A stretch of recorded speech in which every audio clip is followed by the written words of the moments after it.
Welcome to the Nomad Network, your first stop for complete and comprehensive Chicago Bears football coverage. Dive deep into analyses, updates, and all things Bears. Subscribe to our YouTube channel today and never miss a beat. Thank you in advance for your support. We promise to bring you the best because together we're unstoppable. Go Bears!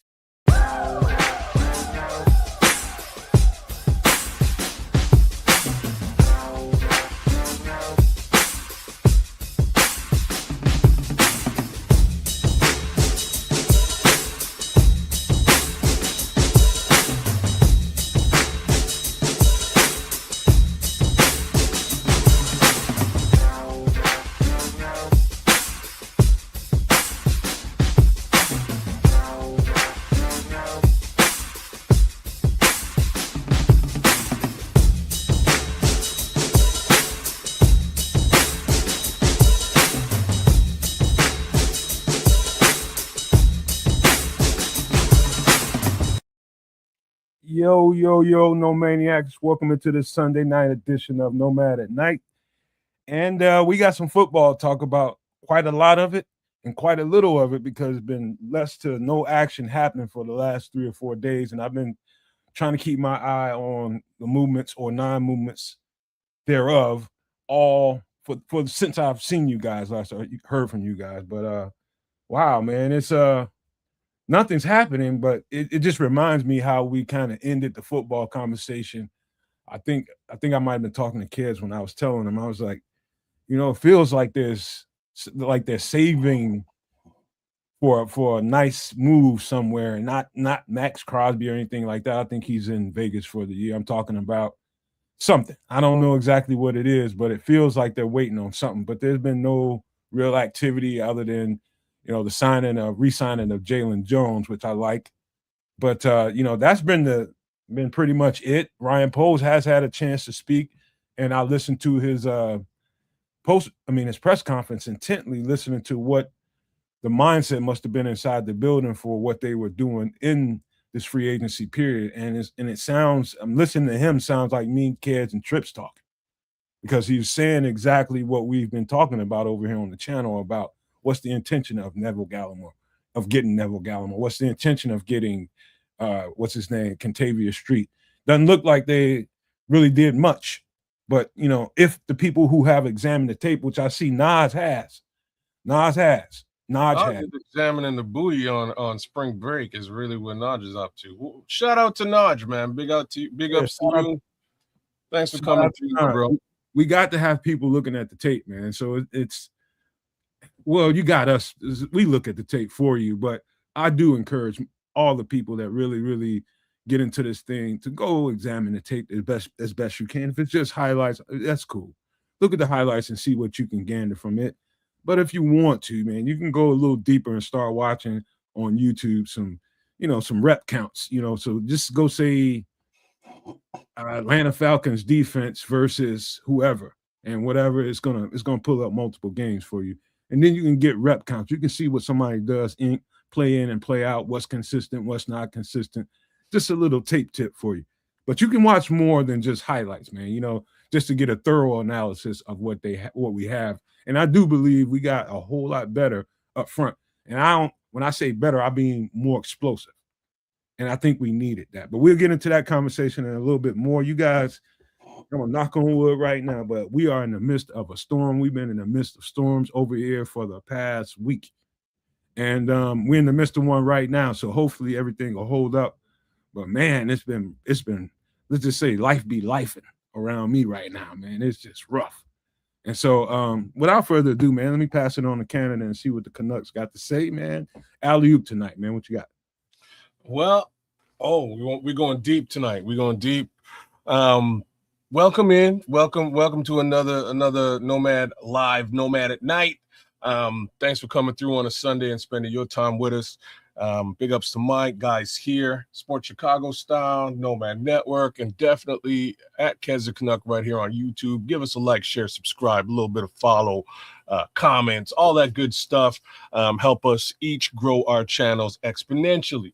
All that being said, I thought I might have been stepping into spring, maybe about a week ago. I thought it was springtime. I looked outside, it was icy. We had an ice storm, but everything was washed down, and it was just a matter of a little bit of rain and get rid of that remaining ice. And we're in spring. And then Mother Nature came through and kicked me in the balls, and I got snow all over the place again. It's crazy. What's going on, Creighton Wilfong? Good to see you, my bro. Shout out to AC Adam out there. Paul Rodriguez in the chat. Greg and Gale 23. What a dude, all y'all. But look, I'm right back into the thick of winter, and I hate it. Save a Canadian, please. Send me some sunshine. That being said, Trip, how things working for you, man? What's cracking? Yes, cool. There have been those storms roaming around, and I've been, hearing the wind out there, and it's like, oh shit, sounds windy out there. And then, I've gone about my day. So, it hasn't affected me as say less someone who, like in Nomad's neighborhood, who had to suffer through those storms, the serious tornado type touchdowns prior. But now, it's warm, and then it's cold, and then it's rainy, and then it's snowing, and then it's cold, and it's warm. So, Mother Nature right now is going through her cycle, her bipolar cycle. Oh, that's what's up. Hey, you know what's bad about it, Trip? Huh. And keep your guards up for people like Nas that live in like disaster areas where they normally get a lot of shit happen weather-wise. They probably used to, the underhanded people, man. It's a lot of scammers in the Chicago area, man. So whenever there's a calamity and disaster, they know people are kind of desperate. Mm-hmm. That's when the UGG buckets come out, man. The ugly people, predators. They trying to scam you. Everybody want to charge you an arm and a leg for everything. Everybody price gouging and all that old type shit. Mm-hmm. And I just barely been able to assess the damage to vehicles. I barely been able to assess that. Well, I have assessed the damage to the siding, few holes in the siding. I have not been able to get on my roof because it's been too doggone windy, man. So nobody's getting on anybody that's got any goddamn sense is getting on a ladder with getting on no roof when it's windy outside. You know what I'm saying? So I don't know what's going on up there as of now.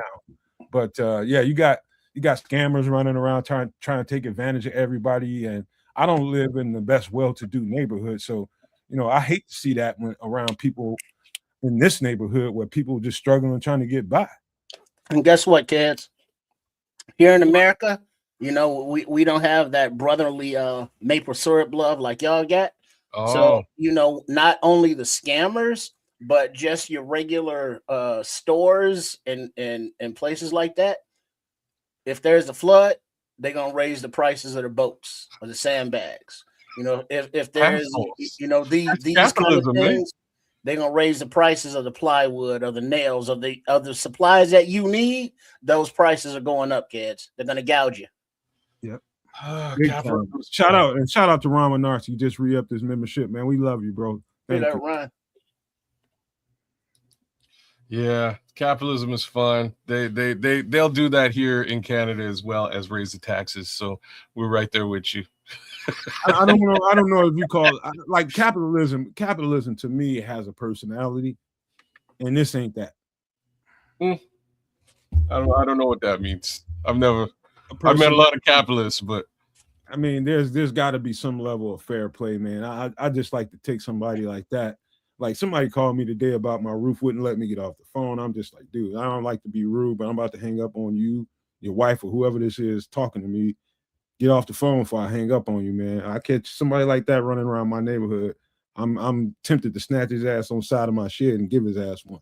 Give him some. Hey, Aunt Moss, big up. Yeah. And tell the daughter that Chef Trips did message me, and her pierogi request has not been forgotten. Okay, there you go. Shout out to Aunt Moss's daughter, man. Big ups, big ups. Well, both daughters, but the one with the request, specific. Okay, cool.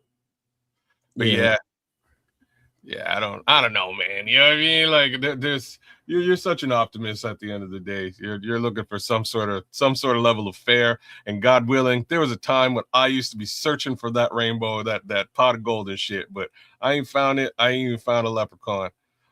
So you know, you Hey, just pray that price and shake your head and keep it moving, man. That's how she goes. I could tell you a pretty You let's found just a say leprechaun? less than refined version of Nomad. A day when I did that, actually what I said, and made somebody go back to that the old lady and give her a right price. Matter of fact, give her a discount. I've done that before. Put a And you whooping on just, his ass. I ain't gonna oh, lie to okay, you.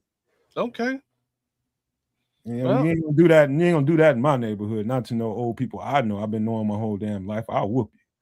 all right. Well, hope I'd like to send you out to go put a whooping on the Nasdaq and the SP 500, and we'll see how that works. Hey, it's only gonna last for a spell, but I got a feeling this is gonna be a bad downward trend because of the weather changes right now, man. This thing, I think, weather is just gonna get more and more worse and more dramatic and more extreme as we move forward. And I think we got to get prepared for that in whatever way we can. And some of that might have to be, you know, getting together and protesting and giving the S&P and all the people that run stock exchanges and all that across the world, give them an ass whooping by sitting this shit out. That ain't crazy, man. During the COVID lockdowns, there was a couple of grocery chains here in Canada. Like Canada kind of we kind of turned a blind eye to a very major grocery chain taking over almost a monopoly of grocery here in Ontario, here like where I'm at. So there's a few different chains, but this one chain has really expanded.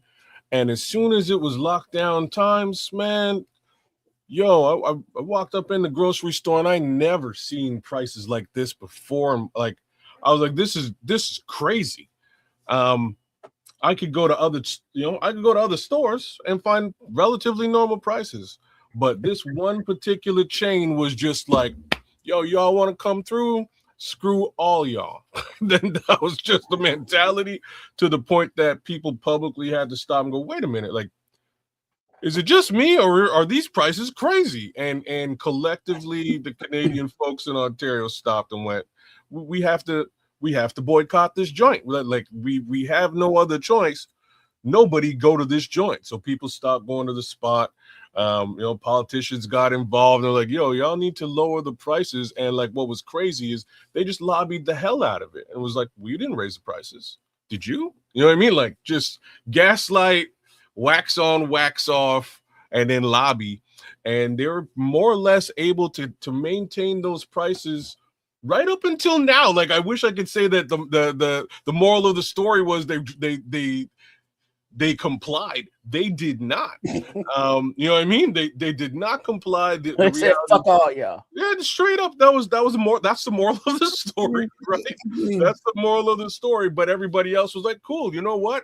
Well, you can raise the prices, but X amount of us just will no longer be going to your establishment anymore. So they lose market share, but they gain pricing for those who are more affluent and want to do business at their location. And that is short money, short-sightedness. It is short-sighted. Flat out stupid, because the large majority of the population are No, the Walmart was Patrick. The Walmart was the saving grace of Ontario. Like, let me put that out. Imagine that shit though. Walmart was cool. I could go to Walmart and get I got an $8 ribeye steak. Like, I don't buy my meat 90% of the time at the Walmart. I'll walk right past the meat section. But I was walking as I was walking past. I looked in. I was like, damn, $8 ribeye. Yo, and I stocked up on these ribeyes just because I ain't gonna see that anywhere else for quite some time. But Walmart was basically, I started doing like all my grocery shopping except meat at the Walmart. Yeah, I'll tell you one thing, kids, and this is to anybody out here listening to my voice. I don't care what community you live in. I'll tell you one thing. It's like God and Muhammad Ali for a long time. Undefeated is the internet. God, Father Time, and at times Muhammad Ali, undefeated. The internet is undefeated. Whenever you run into situations like kids just got through describing or anything like what I just was previously describing, use the internet, get the community together, and keep people from going to those stores. That's that act right juice they need. That's called act right juice. They'll get right after that. It is one of the actual benefits of having the internet, because then you can sort of compare notes with the rest of humanity out there and make things happen, which reminds me of an awesome story about chicken wings. I went to this brand new barbecue joint just right by my house. It opened like, I'm talking like 2-minute drive. So I'm like, yo, kids, I brought my neighbor's son. Let's all go to this spot. Let's test out some barbecue. There's a brand new spot. Hopefully it's good. We get to the joint, sit down. They don't have a kids menu. So I'm like, man, I brought the kids. Like, what am I supposed to do? So I go to the waitress. I'm like, what should I order for these kids? You don't even have like chicken fingers or nothing. And they're like, well, we have chicken wings. I was like, okay, cool. These boys will eat chicken wings. Got them chicken wings. I order some ribs, and wife orders something else. I don't remember what she got. Long story short, food shows up late, like took a minute. Had to ask the waitress, like, where's my food? And she went, oh, sorry, sir. And she got the food, brought the food. First off, my wife's food's cold. So she looks up at me and she's like, man, like it took forever to get here and the food's cold. That's messed up. I'm like, you know what? Don't worry about it. I don't want to cause a stink. I already messed with these people twice already. Just, start on eating. And she's like, fine, whatever. So she starts eating. I look at the boys, and the boys are holding up these chicken wings, looking at them like, like they ain't never seen a chicken wing before. And I was like, what's going on? And my next door neighbor's son, who's with us, goes, Matt, can you take a look at this wing? What are these things? I look at this chicken wing, and it's got feathers. And I was like, I've never been served chicken wings at a restaurant with feathers before. That's super weird. I was like, you never seen a feather on a piece of chicken? No, like, don't get me wrong. I have seen that. But generally, that's me at my house making chicken wings. Or like we've gone to the grocery store, we bought a bulk amount of chicken wings, and there's feathers in it. Like, you know what I mean? Like, I've seen it. I've never been served it at a restaurant. Never. So I stop, and I'm like, that's super weird. Well, maybe it's just one. And he goes, no, like all of them have feathers. This is pretty crazy. So I start looking at his wings, going through them. And between the two of them, I'm talking about 24 wings between the two kids. They all got feathers coming out of them, to the point that they would have to individually be plucking out all these feathers. And I was like, that's kind of crazy. Let me talk to the waitress. So the waitress comes back. Like, look, my wife's food's cold. There's feathers in all these chicken wings, though. Y'all don't clean your chicken wings before you put them out, before you cook them? And she was like, oh, sir, I don't know. Let me go speak to the manager. So she leaves and goes to get the manager. Taps the manager on the shoulder. Manager goes, okay, like I can see them in the distance. He kind of nods, looks at my table, and then proceeds to go to the table behind me and spend 15 minutes with the people behind me. And I'm like, so, like, what am I doing here? I'm just. She went to go and talk to this guy, and I've wasted now an additional 15 minutes. Everything definitely cold now. Hold on for 1 second, kid. Hey, Philly Mike, he just takes a while to tell his stories. Kids is like that. That's just how he tells his stories, man. I'm sorry, man. I'm sorry.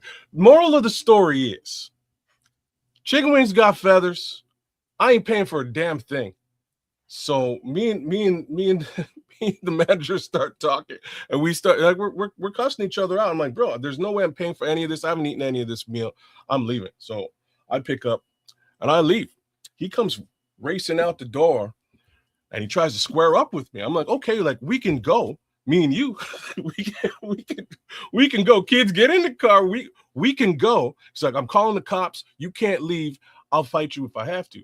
I'm like, bro, we can go. If you really want me to pay $100 for a meal I didn't eat that was absolutely garbage, I'll pay the $100. But mark my words, it's not going to bode well for your business. And he kind of stops, and he's like, okay, you know what? Just get out of here. So I leave, and I put him on blast, man. I use that internet you're talking about, and no word of a lie, this place didn't last a month. Place shut down. Ain't nobody coming up in there to try and pick out feathers from their chicken wings. Easy. Come at me, bro. Come at like me. Chicago is not, I don't know what it is. Like Philly, Mike, you can tell me what it's like in Philly or wherever anybody lives. But in Chicago, let me tell you something. Why the food is almost good unanimously anywhere you go. Yeah, you know, you got it's levels to it still now, depending on where you go. But on a general, its food's going to be pretty good almost anywhere you go. You know why? It's because people don't play. They will run your shit out of town, cuz if your shit ain't no good, you ain't gonna have no establishment for long. Because guess what? Even if you at the end of the block, you know, people will travel miles away to get something that tastes good if you don't have good customer service and or food quality. And people will go out of their way to hate on your ass and make sure you ain't got that. Man, I was one of them haters. I gotta say, I had to put it down on online. And like I'm telling you, man, this business shut down so fast. It was kind of shocking. But it's what it is, man. Clean your shit. Look, he'll knows it with the quickness, bro. With quickness, you'll be there and be gone, like poof, gone. Goof ass out of there. And like in that first year in a restaurant, like you need to be impressing people. You know what I mean? You need to keep things above board, man. Nope. Your establishment does not rise to the level of our dietary requirements. Bruh, like I seen bad things happen to. I just say I can't count on I don't have enough fingers to people I know, you know what I mean, that just half-ass went into business thinking just because they thought they was cool and they got, you know, a little popular around. Like you get one or two bad customers come in there, or one or two bad orders you give out, and something's old or ain't done right, or if your shit ain't consistently good, bro, I don't give a damn who you are. You won't have no business in Chicago. And if you do mess up, you know, mistakes happen. Hey, I got a bad order. Oh, my bad. Apologies. Yep, you know, let us make this right. Yep. You know, here's some credit. You know, get this. And every time you see them, hey, you good? All right, cool. Man, you do it right, man. You treat your customer correct. Again, it is of the utmost importance in the first year of your business. If you're talking about a restaurant business, of the utmost importance. If you got to go back there and cook it all over again, you go do that because it's about word of mouth and what people are saying about your business, man. That's so important. But hey, you know, look, Philly Mike, you like I'm not sure if I care, but like this is what I do. If you're gonna come to the show, you're gonna listen to talk shit. You know what, Philly Mike? It took me a while. It took me some time to get used to how Kez dictates. You know, you were going to look. It's not like me. I'm pretty cut and dry. I'll get out there and just cut right to the point and just blunt. If he's going to watch the show, you're going to get used to me talking shit. So either like it or don't. Such is life. Love you, man. Love Philly. Big ups to the Eagles and all that. But this is a Bears podcast. So let's get down to some Bears. You're right, Gibby. You don't want those kind of customers, man. Like there's a good, like, all the customers ain't right. Some of them just be out there on some bullshit, man. Just trying to bring you down because they down.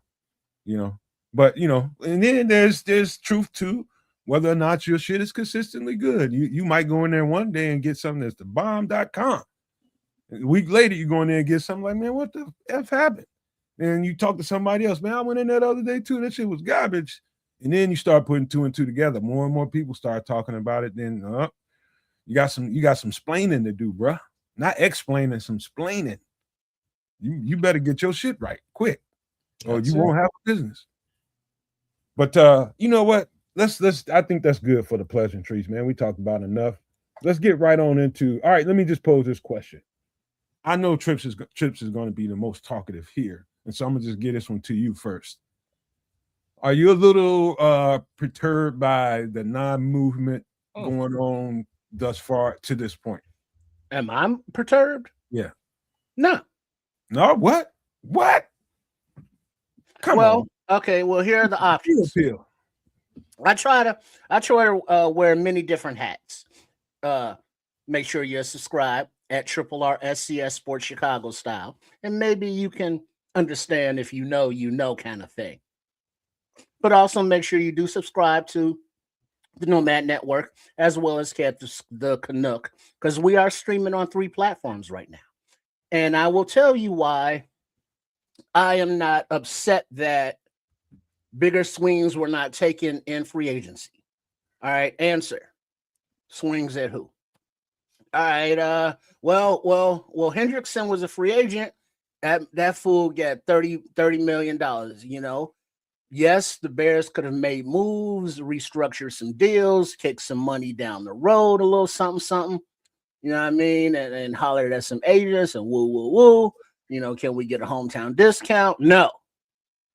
I like the way that Ryan Poles is being true to his word, slow and steady, going to build through the draft.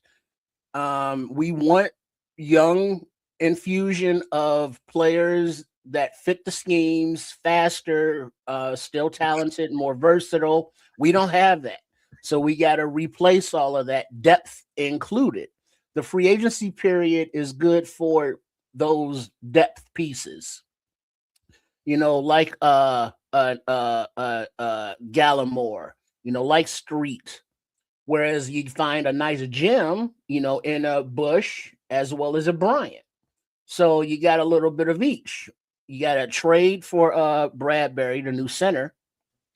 So all of that didn't leave a lot of dollars to spend. And you still got, as of today, 24 open roster spots to get to 90. So the cap can be manipulated, but we see with other teams that eventually that bill is going to come due. You know, it's only so far that can be kicked down the road before you get, you know, $50 million in dead cap. And now you're really handicapping your team. So not expending future capital, because remember, in the near future, we got Darnell Wright is going to require $20 million a year in the next season for his extension. And if we do have the franchise quarterback, which we all believe we do, you know, Caleb Williams is going to get $50 million a year or something like that. And, you know, and that's in a season or two. So you got to start planning for that for the books, as well as fielding a talented team, you know, under that cap.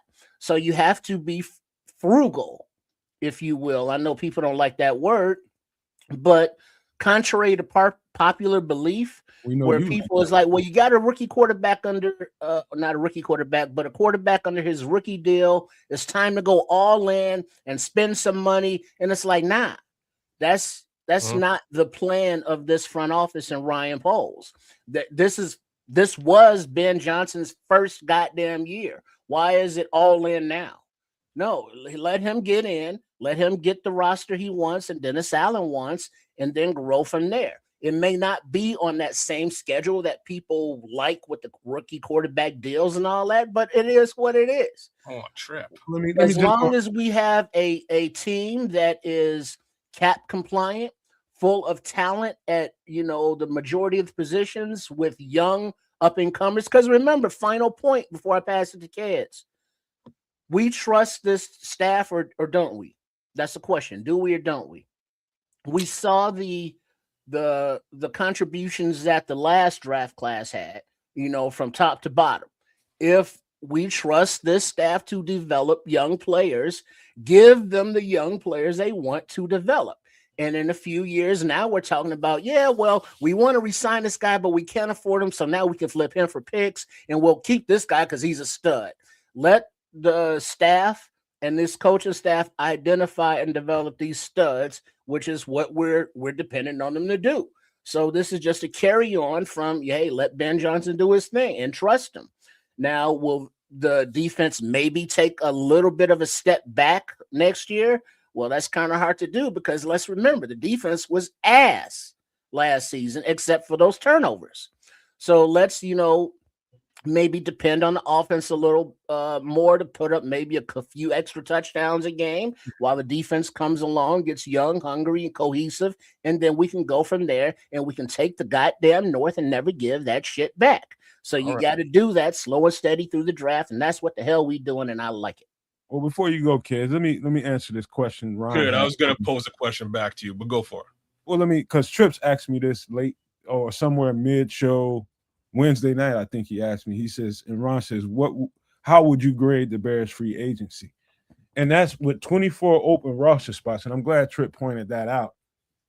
That's almost impossible for me to grade, because with that much not there. I mean, I can see if we only had graded negatively. Grade it. Well, here let me share a little something with you while we're discussing this. Go ahead and keep talking, though, Matt. But what you have on the screen right now is an updated roster: offense, defense, and special teams. The color coding: blue is this trade here for Bradbury, the center. Free agent signings of Khalif Raymond, Jedrick Willis, Contavious Street, Gallimore, Bush, Lewis, and Bryant. And then are they healthy? Running back Deion Hankins, Deo Odingbo. He's motivated, but is he healthy? Shamar Turner, TJ Edwards. Probably going to be on the pup most of the year. Ozzie Trapillo and Noah Sewell. And they re-signed Case Keenum, Theo Benedict, Jordan McFadden, Braxton Jones, Daniel Hardy, DeMarco Jackson, Jalen Jones, Elijah Hicks, and Luke Elkin. But now looking at this, can you see that okay? It's pretty decent. You can blow it up a little more if you can. Yeah, you can make it a little bit bigger possibly, but all right. But now looking at this roster, take a a gander at the depth. DeAndre Swift is in his last year. You see what we got at, tight end and wide receiver. So there are 24 open roster spots, and defensively that work for me, please. Sorry. Go ahead. Thank you. Okay, continue. All right, now just defensively, you see this grouping we have here, and I know that they're, like Smitty Q and the one bruh from Green Bay, FGB, who are truckers on the road. And real quick, give me two of them, and keep it double nickels. You don't want Smokey on your ass. But so we're gonna try to keep reading stuff that's on the screen. So that's what we're looking at now is the roster. And so looking at that, while we're here, kids, Nomad, just looking at this roster where we are now, and Nomad talked about free agency, just think about what we need in this draft. So I'm before I say any level before I give this any level of grade, I'm gonna kick it back to Nomad because that's where the original question was from Ron. If we're missing 24 spots today, we are going to secure maybe five to six. I believe it's 5 spots in this upcoming draft. What do you grade where we're at today? I know you're saying it's almost impossible. I get it, but given the reasons why it's impossible, I assume you'd probably have to take a couple of points off the grade. Well, no, not really. I'd say if you wanted to wanted me to give you a letter grade, I'd say a B right now, and I'll tell you why. I think it's the defensive front is improved for this reason. It got more explosive. It's quicker, it's faster than it was the last time we set eyes on the Bears football.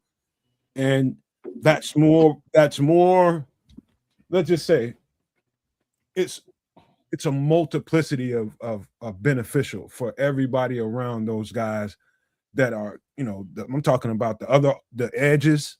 They'll be able to play a little bit faster because of offenses having to pay so much attention to these quick, fast these guys with this burst up front, those guys are going to get home a little bit easier because they'll see more one-on-ones consistently. I don't think people are thinking about that. When you got quick, powerful, fast defensive tackles, that opens up the whole game plan. I think that's what they were trying to do. It goes back to what I was explaining about the difference between, let's say, some of the slower, bigger guys on the defensive front versus the smaller, lower to the ground, quicker guys that can kind of get under blocks a little bit and create more havoc. That's a benefit to not only the edge rushers, the linebackers that are playing behind them, because they're going to slow down the whoever's getting the ball in the backfield. So it makes their job a whole lot easier. They get to play downhill a little bit more faster. But also it's going to speed up the quarterback. And so the DBs are going to benefit from that. And so I'm very high on the two guys we just brought in here, being Contavious Street and Neville Gallimore, for that reason. I know what it's going to bring to the table. That speed, that explosion is going to make things happen that we weren't necessarily seeing on a constant basis with all the D tackles we had up front last year. Tell me. All right. Now a follow up before you go, kids, to that question, Nomad. Of these that we see on the roster of the back end, like your Kalinick's, Ishmael at tight end, offensive line, Miles, Hergel. On the defense, Jeremiah Martin, Jonathan Garvin, Jamri Chroma, Nefi Sewell, Dominique Hampton, and the defensive backs of, Terrell Smith, even Dante Manning, Javarius Owens, Dallas Flowers. Are any of these, and JP White Chocolate Richardson in the wide receiver room, are any of those players, do you think, who've been on this team for a year now in development on the practice squad, can contribute going forward, or are they just camp bodies and, training fodder? Asking me or kids? I'm asking you right now. Okay. Give me one, pick one name out. Let's just talk about him. Jeremiah Martin. I think he's a camp body until he's not. Jonathan Garvin. Camp body until he's not. Jamri Chroma. Also camp body until he's not. Nefi Sewell.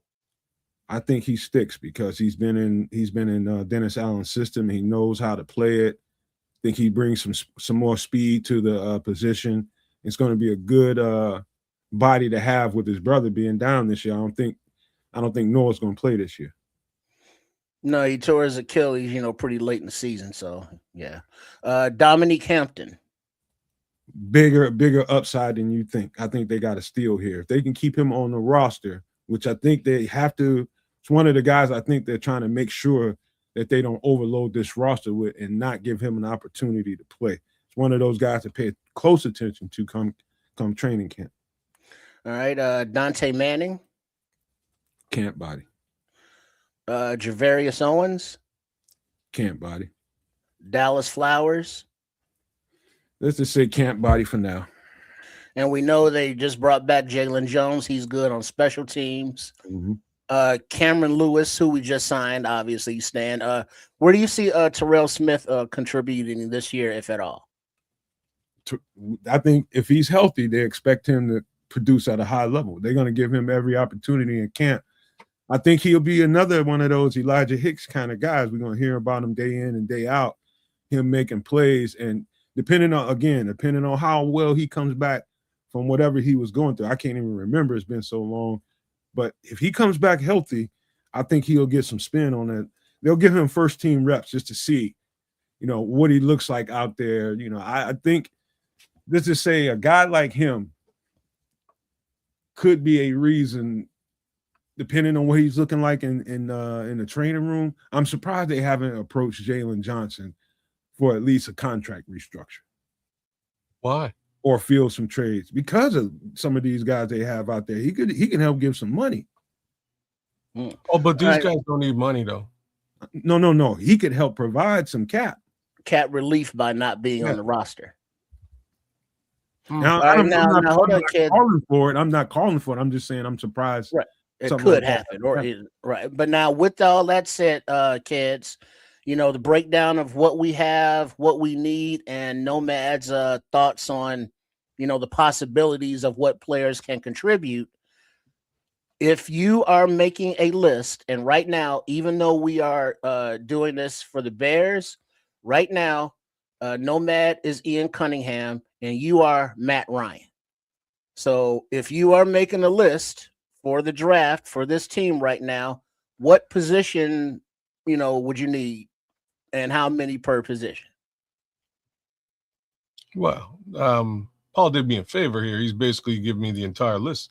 You know what I mean? There's the list: safety, edge, cornerback. Wait, hold on. I'm taking notes here. Safety, edge, cornerback, defensive tackle, wide receiver. Uh-huh. We need everything. Offensive center and a tackle. It's basically the entire, minus barring linebacker, the entire offense and defense. We need everything. Now, so those 7 positions, just say one at those positions, or any that you want to double down at. If I was doubling down, it'll be at the defensive tackle position. That's where I would double down. Perhaps at edge, if maybe at edge, if I'm not confident in the edge rusher that I wind up selecting first, maybe I need a backup in that scenario. But outside of that, single player. But to get back to the original question from Ron, I give this roster as it stands right this particular minute a C-. I'll be totally real about that. And it's got little to do with the idea of where they're going. If they're going towards a faster, more youthful group, cool, I'm with it. We're minus 24 guys, and Nomad and yourself just listed off somewhere in and around 8 to 10 camp bodies.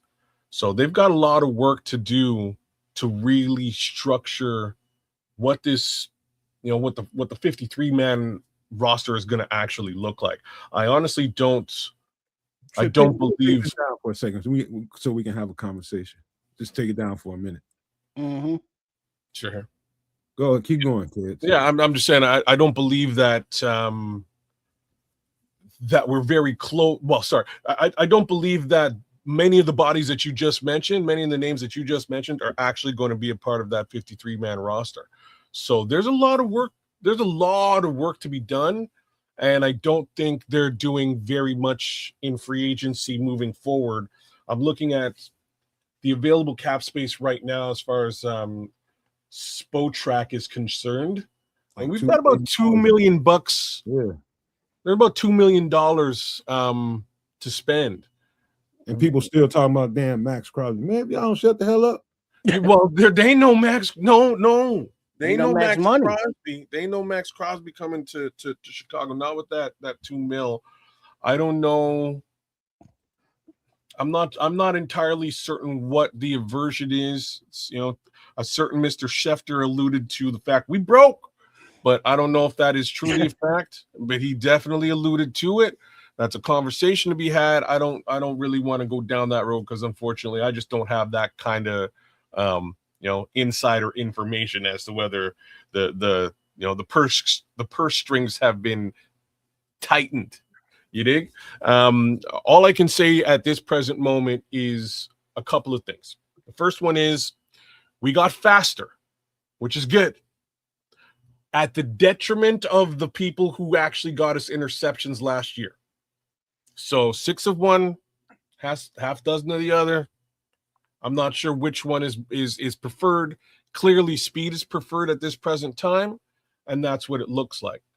The thing that irks me, and why I give it a C-, is none of the people who left this squad who outside of Tremaine Edmonds. Tremaine Edmonds is the one guy, you kind of had to cut him. There's no, just given how much you were paying him, in order to pay anybody else, you had to do something.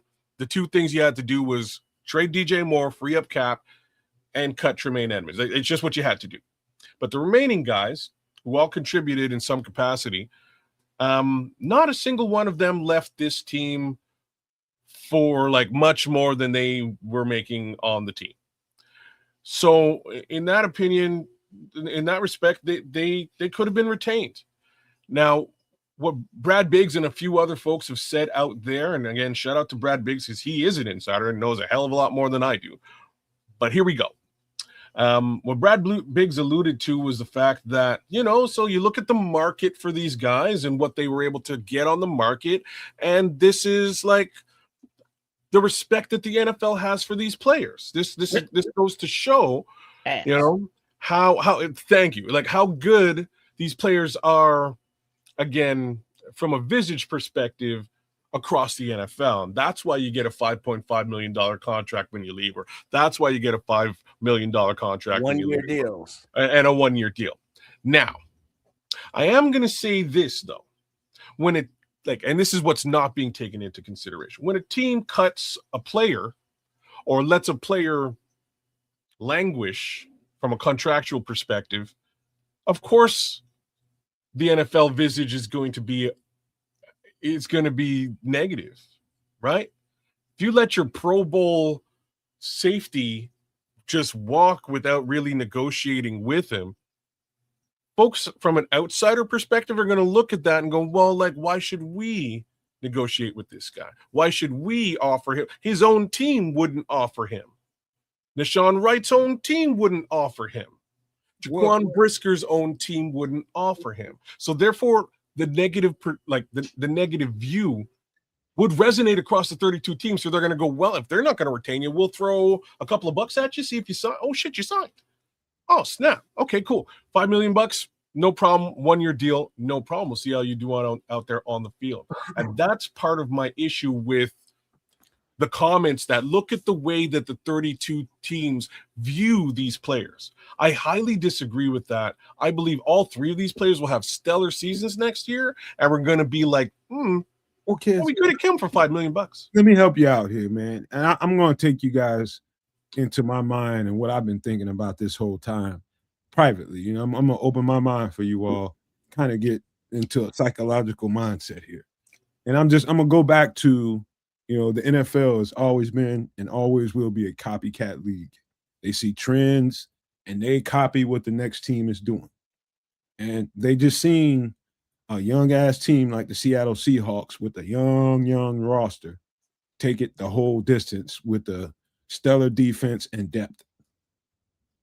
I'm going to say that one more time. Take it the whole way with stellar defense and depth and ability to run the ball. With that kind of mindset, now let's take it to the big table with the big dogs. You got Ryan Poles, you got Dennis Allen, you got Ben Johnson, you got the I forget the guy's name, Stein, whatever his name, the money guy. He's sitting there at the table. I think his name's Cliff Stein or something. Cliff Stein. Okay, so you sitting there and you're going through the gamut of things on the board. You're looking at all possibilities. You got it all up there. You got free agency. You got the draft. You got your roster and who to sign, who to prioritize. They're going through the whole gamut of things, which takes time. So it looks to me like Cliff Stein is the loudest person in that room because he somehow convinced them that, hey, spending heavy in this market is going to cost us long term. And it looks to be that way. I didn't see Ricky Pearsall being able to get $20 million. I don't think he's worth that off of one good season. No. I don't see, there's some big contracts that were given out here. Like Jalen Phillips, I like him, but $20-something million a year, not that much. You know what I mean? There's some big contracts given out there. And so we were in the market for, not receiver, but the edge rusher. We were supposed to be in that edge rusher market. And I think that kind of went haywire a little bit. And so as these things were going on, I'm just taking you into my mind how they must have been thinking as these things were playing out. As they're answering phones and they're calling people, they're looking at the market develop.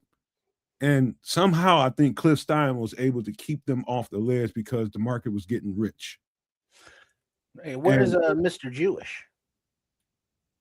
Big up to him. Now, speaking of the market and being rich and Kez wanting low market share people, what do you think about the contract for the left tackle? You just tore me off. Hold on, I thought you were done. My bad. Go ahead. I was just getting to this point, and to the point of Trips telling us that I didn't realize there was that many roster spots open until he said that. And so now you add all the things up I just said into having 24 open roster spots, them kind of being, keeping the horse on its reins and not jumping out there and being aggressive. Now it makes sense to me to have 24 open roster spots. And I think, and this is just what I think there's two things that's in play. Either they're saving up to do some kind of big move defensively, to make a trade of some kind, or see if they can do something in that department. And I'm talking about maybe for a defensive tackle or something like that. Maybe an edge, I don't know. Something like that. Or they're trying not to, they left 24 roster spots open for a reason. It's because they think that that there's some teams that are going to have to cut some significant players, and they want to get into that market. When? Soon. Like soon. Like before the draft, they want to try to get some of that shit nailed down and know exactly what they're going to have to do in the draft. So there's some big names that have been released and cut because of their salaries, and there's some opportunities out there all over the board, kids and Trips.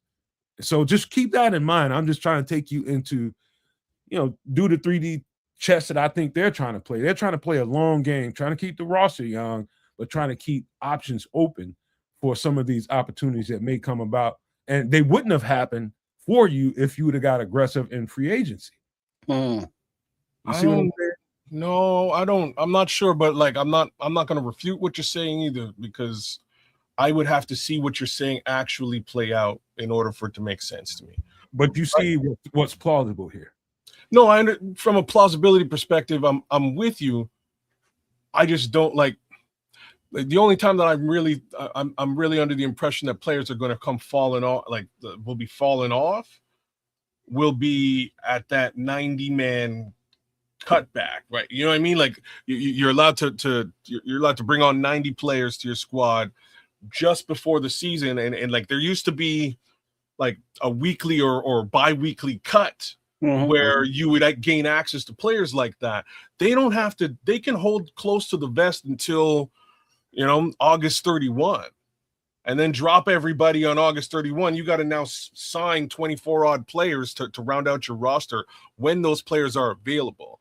Right now, nobody really has to do anything. Don't forget the June 1st date. The June 1st is actually a good. Thank you for bringing that back. So June 1st does make sense. So just before June 1st, May 31st, if you will, teams may be letting go players they don't want to pay a bonus to if they feel that they're not going to continue with that team. So perhaps we're waiting for May 31 in order to grab some players. So that makes a little bit more sense as opposed to May 31st. Thank you for that. That does. And one update: it's 22 players. 22 roster spots open. That's a lot of roster spots. As opposed to 24. Like that's still they've got a very long way to go. They've got $2 million to get there. Corey World, I'll just touch on what you're saying in the chat. It's not so much that I want them to stand pat. Like standing pat is the wrong way of looking at it. I want them to get better without sacrificing what they've done well. That's what I would have preferred. As opposed to that, they've cut the head off of what they've done well and fully replaced it with speed. I appreciate the speed requirement, but I wouldn't have sacrificed the interceptions for it. That's just me. So right now, given the fact that that's what they did, and there's 22 spots left to fill with $2 million, I'm not super high on what's happened so far.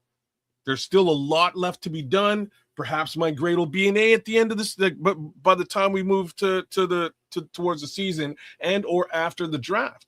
But we've got a ways to go before I can give this whole thing a better grade than C-, because even if we go down the running back roster, you mentioned Deion Hankins is a guy that you would keep. I'm not so sure that I would be keeping Roschon Johnson as a part of that running back squad or Britton Brown. Like, I think you can upgrade there. There's moves that can be made. They're just not making any. Well, hold on, Chris. Before you put that up there, just give me one more second to talk about something. This is the last thing. Oh, just pull that down. This is the last thing. I think that because of I'm watching every team pretty much fill their rosters up, and I knew that we had a lot of roster spots. I'd have probably thought like 15, 13 or something, somewhere in that neighborhood, but it's much more than that. That tells me some things. And those things they are really gonna. I love the fact that they let the market come to them and they didn't go after the market.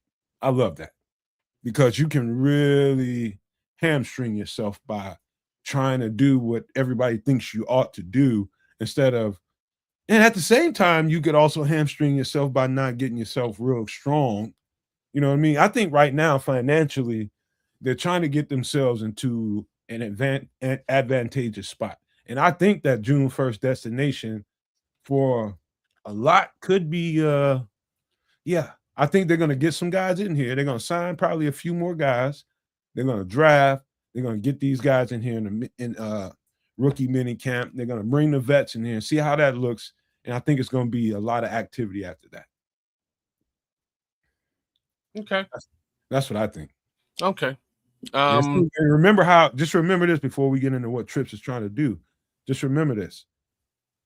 There's a lot of free agents out there that don't want to go through all that camp shit in the first place. So they'll try to hang on to, dear life and try to avoid all that as long as they can and try to jump back into the game come, somewhere mid training camp, in the training camp, and you could see some action going on there. I have no problem with that. Well, I think Ben Johnson will have a problem with it. Like, look at what he did with this squad, right? Big Sam. Look at what he did with this squad in camp last year. He really turned this squad from being a lackluster unit into being a much more cohesive unit, and that goes on both sides of the ball. I think that he wants to bring in the talent that he sees will be taking the field before camp, work them through whatever the systems are so that they're ready when September rolls around. So yeah, maybe there might be one or two guys that they sneak onto the squad after that, but I'm just saying there's some movement that needs to be made here, man, and they'll take care of it, kids. I don't. It's not my job. You know what I mean? It's not my job. I know somebody will. They have a plan for this, even though we don't see the full picture. They have a plan. They're definitely going to fill it out with some nice football players and try to get this roster better than it was next year. And I know they will. It's just it's right now. It's so incomplete. It's leaving a lot of the fan base kind of like, what the hell is this? What are we doing? So I'm yay and nay on this one because you ended it off with being better than they were last year. I don't know about that. I don't know, and I'm going to tell you why I don't know. So, facts. I'm under the impression that there's 2 contracts on this team that are basically destroying any potential for them to really make solid moves this offseason. There's 2 contracts.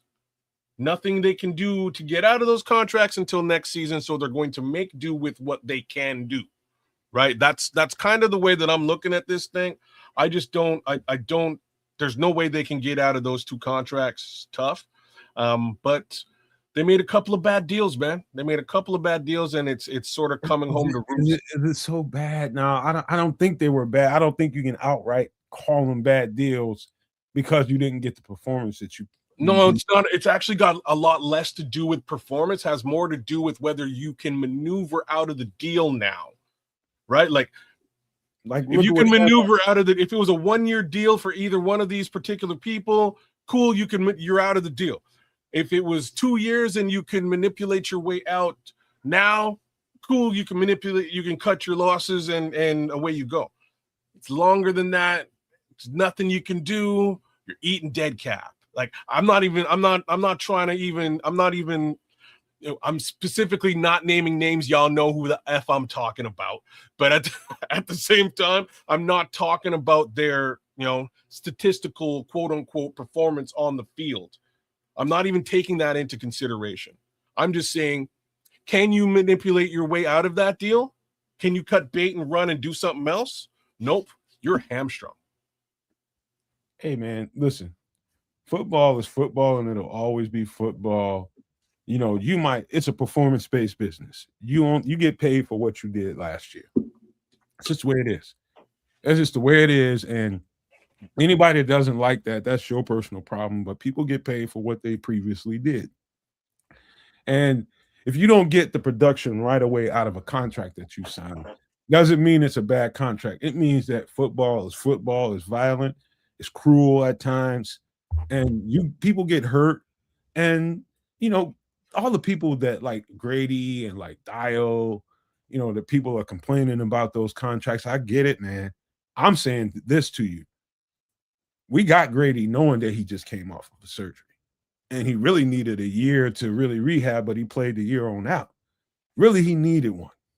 But, that's neither here nor there. He's got a certain amount of months to get himself back to Grady Jarrett shape. But they backfill Grady Jarrett's role by getting the two guys that they got to bring what Grady can bring to the table. They know that. The thing with Dio, nobody expected that to happen. We will see a healthy Dio in his defense, been there for a year now, knowing what they do. Let's see what Dio looks like after that. And so I'm hesitant to call any of these contracts bad contracts until I see a complete body of work. We haven't. Well, I'm calling them bad. I'm not calling them bad for the reasons that you just described. That's why I did not describe them as such. Got nothing to do with their play. It's got, in my opinion, it's got nothing to do with their play. I'm not talking about their play, what they did on the field or did not do on the field. I'm talking about, can you get out of this deal if you want to? And the answer is no. All that you can do is restructure the deal, which pushes money into the future and makes for a future problem for the organization, which a guy like Cliff Stein, as you brought up before, is going to go, guys, like, we can't push everything into the future. It'll eventually come home to roost. We have to pay it at some point. So that's what I'm saying. If these were 2-year deals for these two players, I'd have no problems. They could cut bait. They could move. They can make the decision not to. All of the above is their oyster. Right now, they cannot. It's a $20 million dead cap hit for either one of those players, given the length of the deal that they contracted. That's what I'm talking. I'm literally talking dollars and cents and not. Who are we talking about in specific, man? So you just brought up the two guys. You know who I'm talking about. Well, it'll be good for the shorts if you mention them. I'm trying. I'm doing it very purposefully. Because you got to put your name on. Let me put my name on it, and you don't.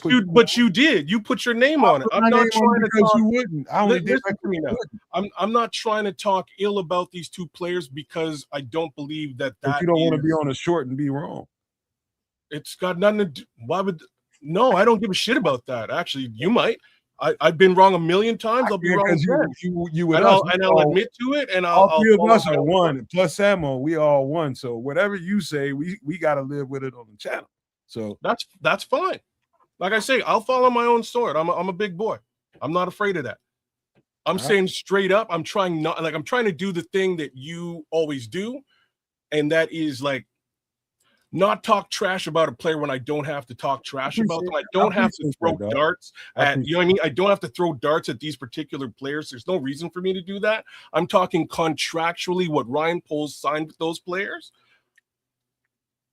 has hamstrung this team in 2026. Period. That being said, I understand. I mean, we're talking about the, that firecracker inside the contract that could do a little bit of damage to a finger or something like that. But they can also, like Samo was saying in there, man, they can fix those contracts. They can fix them.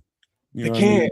Here's the thing. It's understood, but after 26, they can fix them and can get out the money. 27. But yeah, it's they've been here what, a year? I mean, unless they're doing 1-year deals, there are no real exit strategies that soon in the contracts. They could have done a 2-year deal. Let me give Ryan Poles a little bit of the benefit of the doubt here now, in that respect.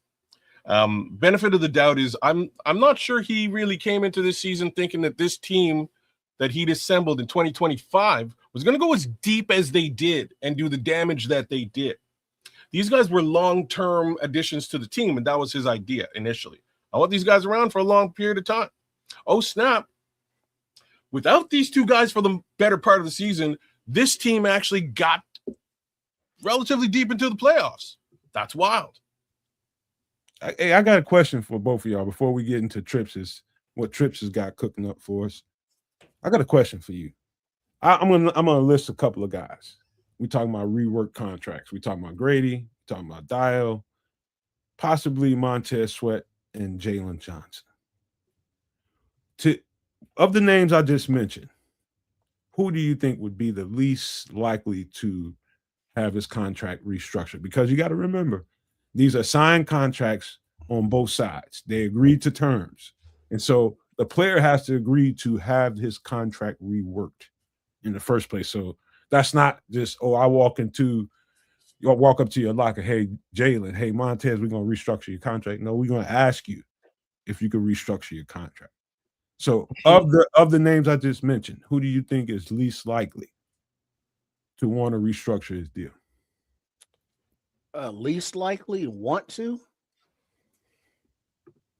I'm gonna jump right on out there and say Jalen. Yeah, I would say Jalen, because I think Sweat wouldn't mind. You know, he's solid, 10 sacks a year. He's getting fair compensation. He's whatever. But Jalen, I don't think is actually long for this team. I think after they can get out of his deal this year, I think he's gone. So this is an interesting question. With respect to Jalen Johnson, if I was Jalen Johnson and they came up to me and they started the restructure conversation, my retort would be, so like extension and restructure or just restructure? That would be my retort. And if they went, oh yeah, no, we just want to restructure you, I would tell you to go pound sand. Okay, so you're still skirting. That's how I would handle. Who do you think is most likely to be? Most likely not to? Like, it's probably still Jalen Johnson. Unanimously. It's probably still Jalen Johnson, because if I'm Jalen Johnson, I'll stick around. I'll make more money up front. And if you want to extend me out, I'll be a Bear. But and it's not because I'm not going to be a Bear. I don't want to mess with my contract. I want to get out when the getting's good. And it's not because Jalen would be wrong for not wanting to. I wouldn't blame him. You agreed to the contract. You paying me my money. You paying me all my shit, and I ain't waiting for it. I could see Jalen having that temperament. Well, it's less. It's not so much that he'd be waiting. He'd probably get more money up front, and it's just the way that these restructures to work. Your point, because he probably doesn't see himself long for the team. So what the hell am I doing something? But that's why if it was me, I would ask the question. If we're going to extend and restructure, cool. Like, I'll be here longer. It's in my best interest to do a team friendly thing. So move my money up front, and like I'll be here for a longer period of time. No, I'm not going to be here longer. You just want to push the money up front, so likely you're going to get me off the team. Nah, I'm good. Yeah, but now, Patrick, hold on, Patrick. I'm not trying to lead up to why he should be traded. No. He's lying. That's exactly where he's trying to be. No. I love Jalen Johnson. What the fuck would I want him traded for? I'm just talking about possibilities. I know what Jalen can bring to the fucking table. I love Jalen Johnson. Y'all tripping. I mean, but now the thing is, you got to remember, if you look at just between those that aforementioned weren't mentioned in the name of Jarrett, the motivated one, and Jalen, how much cap does that free up by those three contracts right there by not being here? So let's get into the other three guys. Montez Sweat, same conversation. And if I was Ryan Poles, I'd be going, look, you had a pretty decent season last year. I'm willing to restructure and extend. That would be my conversation with Montez Sweat. I think it would go over perfectly. Now you get to Dio and Grady. you can't. If you push their money up front and have to deal with it on the back end later on as an organization, you still haven't seen what you need to see out of these guys to do this, right? Like that's where the problem lies with Deo. That's where the problem lies. You didn't get now we got to go into the stats conversation. You know what I mean? Like the conversation I was trying to avoid in the first place. But if you have those numbers and you have some sort of body of work that I can lean on, I can go up to you and go, okay, cool. Like I'm confident in what you're going to bring to the table. So I'm going to push your money up. No big deal. We'll catch it on the back end. We believe you should be here for at least the next couple of years. But if all hell breaks loose and he isn't able to perform in 2026 for whatever reason, and you desperately want to get out of this contract, you've now pushed up and paid out the better part of that contract already. It's smelling like Nate Davis now. Oh, Lord. Please, Lord. I'm just talking contractually. Please, Lord. It's contractual. It's a contractual conversation, and it's very Lord, two things look similar. Lord, not Nate Davis, man. I'm just saying. I hate to go back down that road. It's just contractually. All right, Trips, you can get ready to fire up your activity here, and you can give everybody an update on what we have and what you planned on doing there. I hope we didn't steal all that thunder. No. No. While I set that up, I'm forwarding something. I just came across something, and while I'm setting it up, I'm sending it to kids and them because it looks like that the Bears are. I'll just read the first paragraph. Hold on, let me get my spectacles. What the fuck are you laughing at? I'm laughing at it. How do you pronounce it? Spotrack or Spotrack? Asking for a friend. Ed's the Canuck. That's he got the neck hangers on him too. That's a good. Well, yeah, because when you put him down, it's like you already know where they at. What the fuck are you laughing at? Nothing. It's so goddamn funny. Oh. All right, give us the news, man. What you got? You got an update? Do I need to do breaking news? Well, no. Chicago Bears rep versus the NFL. The Chicago Bears BDL, I don't know what that is prepared to launch an investigation and lawsuit versus the NFL on the grounds of the NFL's failure to abide by federal law employment discrimination under Title VII or Section 1981. We understand that the Rooney Rule is a company policy, but the lack of compliance by the NFL further supports discriminatory practices found throughout the league, such as the Brian Flores case and many others. The Chicago Bears currently meet all of the qualifications of the JC2A Rooney Rule that was modified to include draft compensation towards teams that develop minority candidates toward their promotion elsewhere in the league as head coach or executive. Since Ian Cunningham was promoted from assistant to general manager for the Atlanta Falcons, the NFL owes draft compensation toward the Chicago Bears.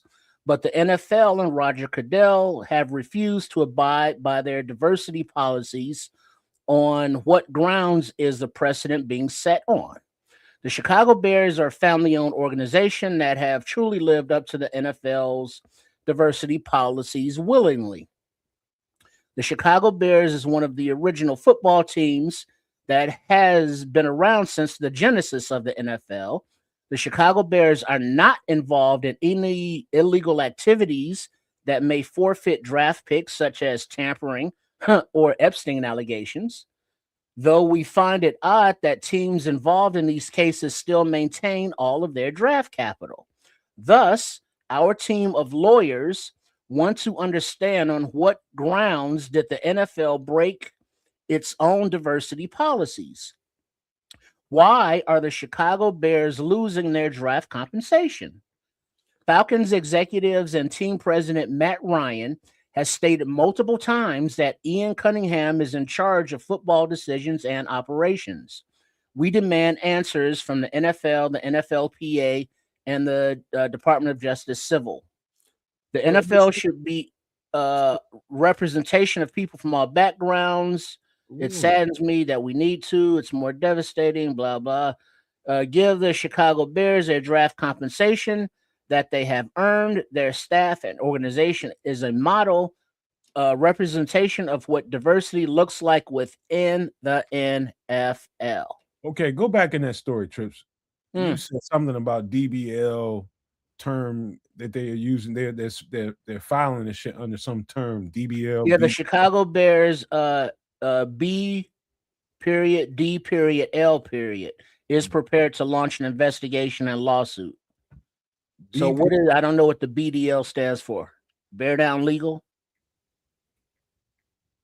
BDL. I'm looking for it.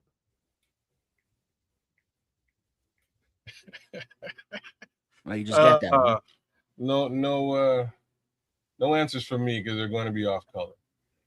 I'm assuming it's some sort of lawyer. Okay. Some sort of legal firm, legal. You mean Big Dong Legal? Remember the conversation we had? It must have been big dick lawyers. Come on, dog. Come on. I'm man. sorry. He did it first. You couldn't help yourself. I couldn't. It was right. It was low hanging fruit. It was right there. All right, man. You know what else is low hanging fruit? Your balls, because you old as fuck. Dripping in the toilet when you sit down. Yeah. But listen. I remember this conversation at least 4 weeks ago. It might have started, and I kind of got a little fiery during the show because I watched the show again, and it came up, and you guys were upset about it. You know, I think Samuel was on here, and I think a week or two after that we had the conversation again because he was talking about it, Trips was talking about it, and a couple of weeks later it came up again. I think Trips was still mad about it, and I was getting mad at y'all for being mad about it because I'm like, y'all mad at the wrong thing. Y'all should be more mad at polls for not fucking standing on the table about it. And it's a time to be humble, and it's a time to be a little demure in your attitude when you're dealing with corporate stuff. But then there's also a time when you just can't be. I don't think we live in an age where you can be taking shit from people, because people will continue to do things to you if they think they can get away with it. And so I felt like it was Pose's thing to deal with. You know, you don't allow the league to do that to you. And good on him for, you know, whether it was behind the scenes, obviously it's behind the scenes, but good on him for putting a foot down here and saying, you know what, you ain't finna treat me like that. You're going to give me what we are owed, period. Or we going to have problems. Well, I think he took some bad advice and tried to keep things a little bit hush-hushing behind the scenes, and he didn't want to be the squeaky wheel, if you will. And that unfortunately wasn't effective. You know what I mean? Like, that did nothing to make any sort of effective change. You know, the media asked him about it, gave him the opportunity, gave him the floor on a couple of occasions to actually, hey, like, how do you feel about this situation? And he kind of downplayed it at every turn, including saying that he didn't really understand the purpose of it. But in the end, fuck Bears tax is probably the best thing for me to say. Like, I'm kind of sick, and hopefully Ryan Poles is sick, and I'm sure all y'all fans out there are a little bit sick of little slight BS that generally happens to the Chicago Bears. You know, just slight little things that happen for no good reason. There's never any explanation, and we just have to eat it and be humble. But did you see Ryan Poles' reaction when they were talking about the signings of the free agency, and he was talking about them? And a question came from the media about the comp picks and the lack thereof, rather. He said, "Don't ask and me." Poles was like, "Hey, yeah, we're gonna talk about that shit during the owners' meeting, so I'll get back at you." Mm-hmm. You know, but he was obviously perturbed, and I'm not sure if this is an actual lawsuit or where it's coming from.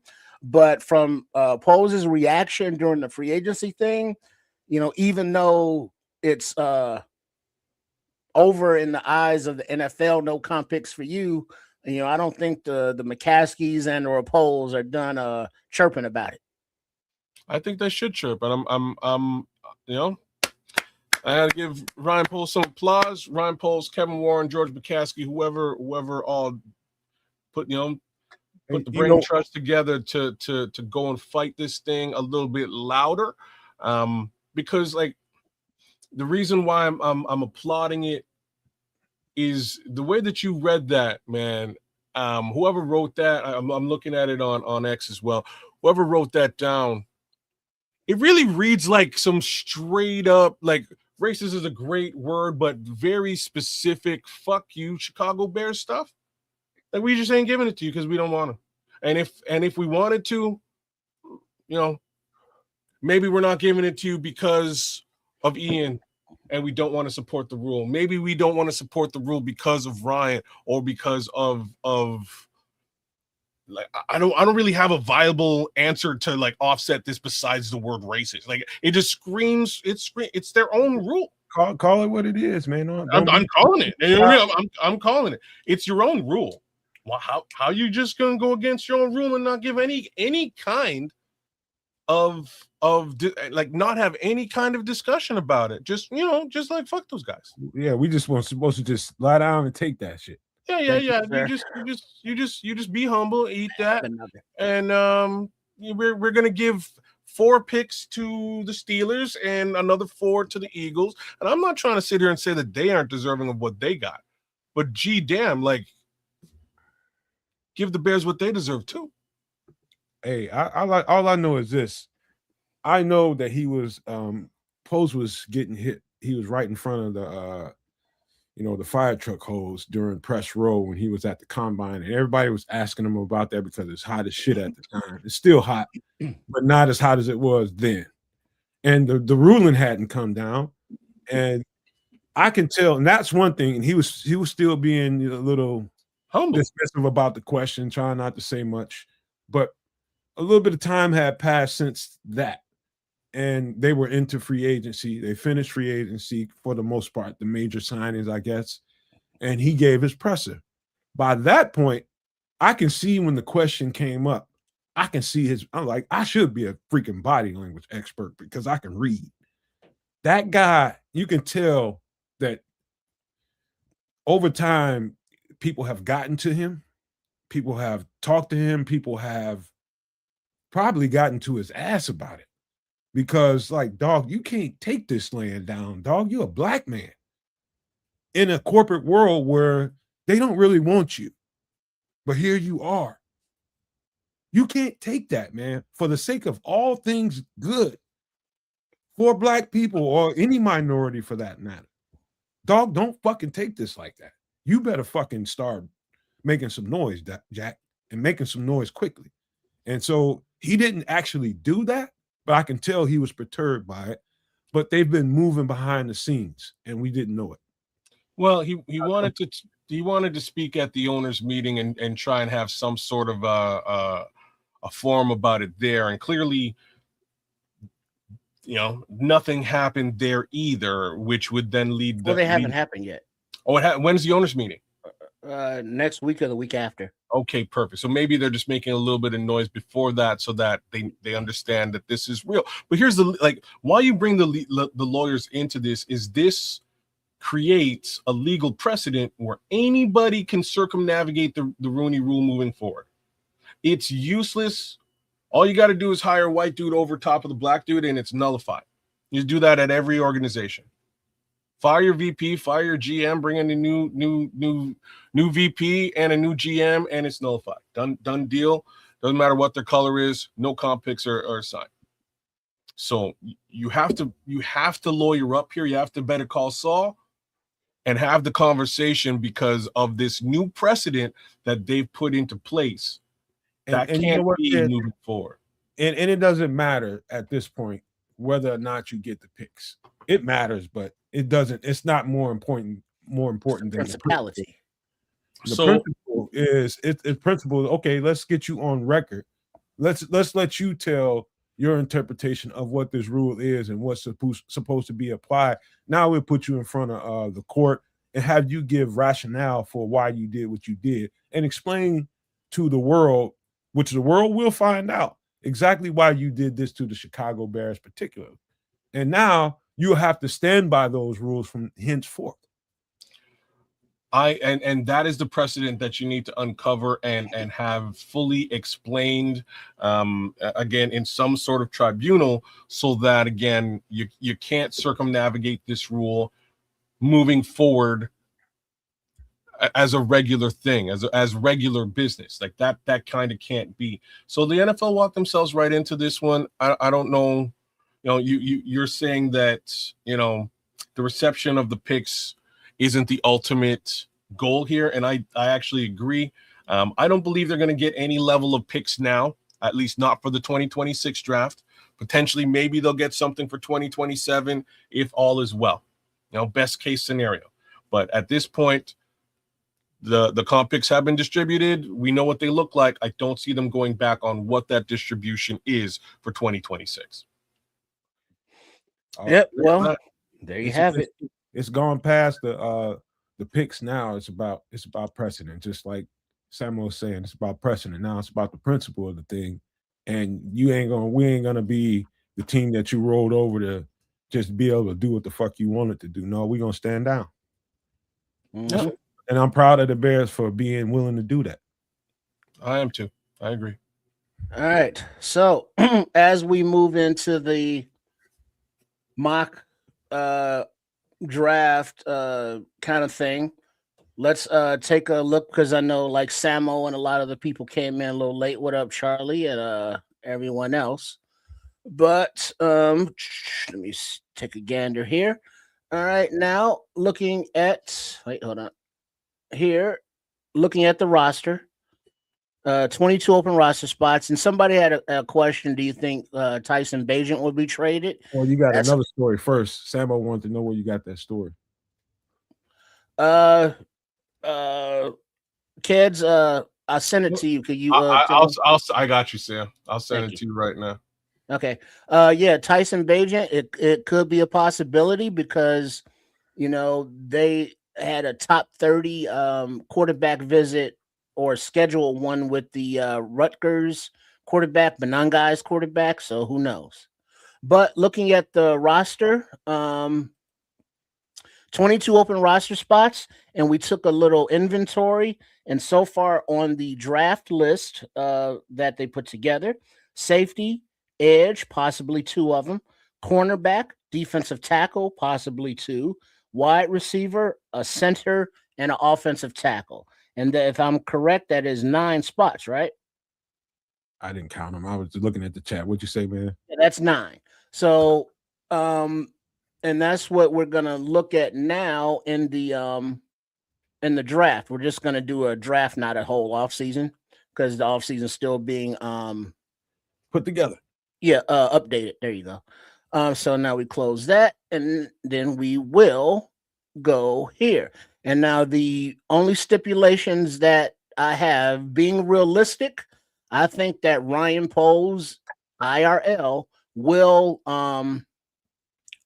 trade down out of pick 25. Do you think that's a fair assessment?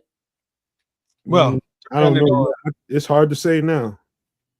Depending on a couple of things, depending on if the if the position of need is there, if the position of need is there, maybe not. If the offers aren't there, definitely not. So those I would say if they'd have gone heavy, if they'd have met the market, and I mean when I say meet the market, they'd have gone heavy into free agency. I think you're in a position now where you kind of trade down because you really feel some needs. Okay, now with that said, and 22 open roster spots, do you want to put it like this? The only stipulation is I'm saying that I'm thinking Ryan Poles is going to trade down. We got several weeks until actual draft time, so you can do different mocks. And at home, Samuel's already done like 50, 60, 200 of them. So, just for this scenario, we're trading back after the first round. And if you want to do any subsequent trades, that's fine. That's up to you, but you got to go back through the first. So we got 7 rounds on, we got random, and we're going to fire it up. All right. So Can you see that okay? You good? Yeah, I'm good. All right. So you ready to start? Fire it up. Send it. It's sent.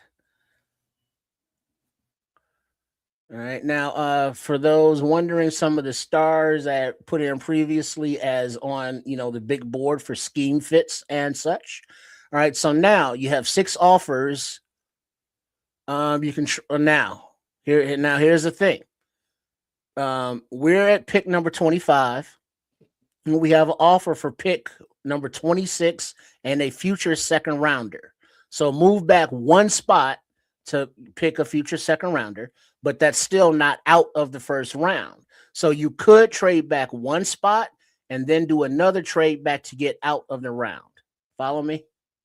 So I'm with you. The only one that I would do here is moving back 30 and grabbing an extra pick in this draft. Everything else is future, which is great for 2027, but we got a full football season to play, and we're short 20 odd roster spots. So that's the one that I would select. All right, so move back with Denver from 25 to 30 and pick up 62. That's what I would do. Hey, before we go any further, let me address something real quick. In this post pre-draft, and people were talking about Tyson Bagent. I've seen quite a few in there. I'm just going to throw this little nugget out before I let these guys go ahead. I think Tyson Bagent is a little bit more valuable in a trade post training camp. So let that sink in. Well,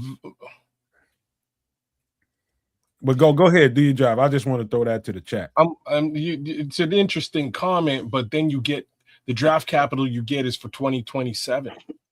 Oh, okay. And then also, is that better than 2026 draft capital? I would think not, given the state of this team right now. Well, but wouldn't the acquiring team want him there for training camp? They would, but if you're being stingy and they're going through training camp and realizing that what they had ain't it, he's a little more expensive now, isn't he? Well, he might be less expensive because the same token is just what Tripp is saying. Like, you want to get that guy into your training camp so he knows what the hell he's doing. There's value to that, but he's a veteran now, and they know what they're going to get. Is he a veteran in your system or his? If it's a West Coast system, he's a vet. Okay. What do we got for trades here at 30? Okay, all right. So I'm not trading out though. Let's see. We're still in the first round, so you got to get out. All right, so the Raiders are offering 36 and 67. Dolphins are offering 43 and a future second. And the Saints are offering 42 and a future second.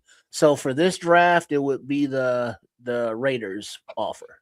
Let's take the Raiders offer. I really wasn't going to do that, but if you want me out of the first round, we can get out. All right, now you are free to do what you need to do, will and dealing wise. Now your picks after those 2 trades, you have 1, 2, 3, 4 second rounders, 1, 2 third rounders, a fourth rounder, and 2 sevenths. All right, so ready to go. All right, this is your board right now. Do you want to see any more trades, or do you want to pick?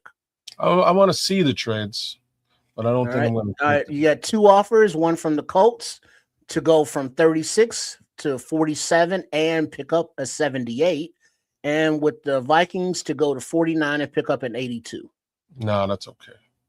Those are actually both very good trades, but let me see what we got here.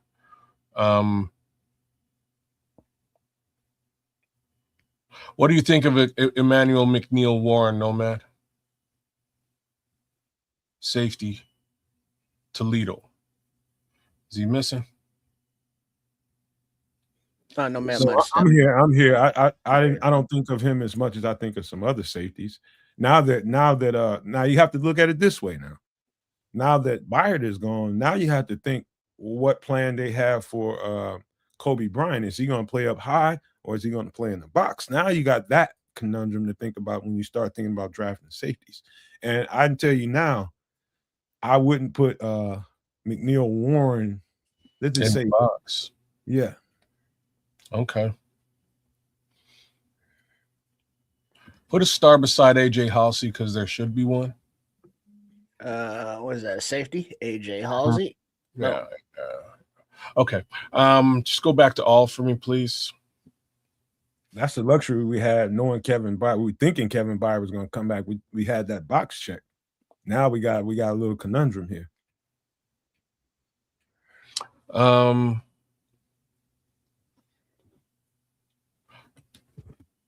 Are we right at the top? No, we're not. Correct. Yeah, this is the top 32. Okay, we're just going to take Caleb Banks for the sake of it. Do it. So we got a defensive lineman. I'm hoping for AJ Halsey coming up next, if at all possible. All right, and you are on the board. Ooh.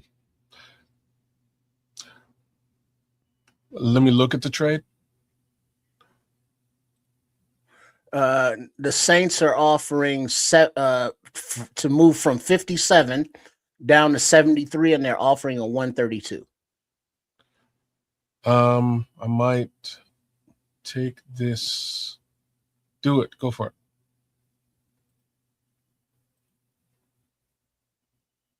All right, now you're back on the board. You want to pick or see the trade offer? I'm gonna select here. We're gonna take AJ Halsey with this pick. Done. Now you're back on the board. Take a look at the trades. All right, you got an offer to move down from 62 to 80 and pick up a 115, from 62 to 70 and a future third, from 62 to 68 and a future third, from 62 to 77, and you pick up 116. Don't like any of these. Let's go back to the draft. I don't guys. We're I gonna don't take Malachi Lawrence. I haven't heard about his foot being broken. People are talking about Caleb Banks' foot is broken. Yeah, he just had surgery. He did break his foot. We're Yeah. gonna take Malachi Lawrence here, please. With us being so light in free agency, I don't know if you can draft an injured player like that. Well, it's happened. And that was a total accident. I forgot he busted his foot. He busted his foot at the combine. These guys are right. Yeah, because they were talking about he had shoe issues, and it turned out his foot was fractured. Mm-hmm. Damn! Look what Samuel just said. What did he say? Read it. It's right there. Yeah. Take Caleb Banks at off combo. your board. He just broke his foot again, supposedly at the Yeah, combine. I think you should start over, kids. Okay, let's rejig it. Okay. Wait, where did you do that at? There. Like Restart. early Okay. in the game, This. start over. Go. And boom. All right. Now we're back there and start. No. Go back. Wait, what? 7 round. What? 7 round. Oh, This is only Oh, one that. round. Okay. Thank you. Wait, hold on. Let me just do that. Scroll down. Tackle with bad feet. That's not good. No bueno. Wait, what am I doing here? I just want to go to the draft. People with bad feet, it just get worse. There you go. Yeah, all that weight on them. Mm-hmm. Pressure. All right, Yeah. we're back Other fat people trying to move other fat folks. You're gonna be in trouble. Yeah, I forgot about the Caleb Banks foot thing. And that's that red flag got to pay attention to. It is an important one. All right, so now your offers as we restart it.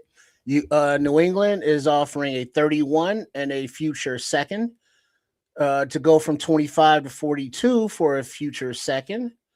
You can go, all of them are futures. So you can go from 31, 42, 37, 33, or 34. What is the closest to where I am at now? 34 or 32? 31. 31. All right, 31 and a future second rounder with the Patriots. Okay, that's completed. Okay, now your offers, you can go from 31 to 47, 49, or 42. Sarah says, make it realistic, man. Well, I mean, this is I'm just clicking it here. It's just these are We're the gonna trade take. offers popping up. We're not creating anything. We'll take the 42. Hey, All right, hey. now Before you do it, Samuel says counter offer for something in this year. Can you? Try it. Let's see. No, there is no counter. It's just Yes, accept. there is a counter actually. Back up. Where is it at? The little pencil. Oh, there, right here. I would have counted in the first for 25 because I want something for this year. Well, we got to set it up. So what do you want to put in there? So we're giving them 31. I want your 48 and your what's the third rounder? 79. Yeah, that's what I want. All right, wait. You want what numbers do you want? We're trading with Seattle, right? That's what we're trading with. Was that what this was? Well, see, that's not a counter offer. That's a create trade. So go down to So New Orleans. Click on the pencil to the right. A lot of comments. They trying to guide you in here, man. There it is. Okay, there we go. All right, now New Orleans. Okay, pick number 2. So we're gonna take your 73. All right, you want that? Don't look great. What are we giving them? Yeah, we're giving them shit. Press propose. Hold on, Kez. Remember, start high in negotiation, and then bring it down to something reasonable. Well, that's what I'm doing. Okay. You teach me how to negotiate. I'm just, hey man, hey, listen, smart guy. I never negotiated before with somebody about some kind of shit. Rejected. Difference of 17 points. 17 points. So I could offer them a late round pick. So let's offer them like one of our 7th round picks. We got 2. Yeah. Well, that's his value 1. Mm-hmm. Well, so I mean, we want pick 42, correct?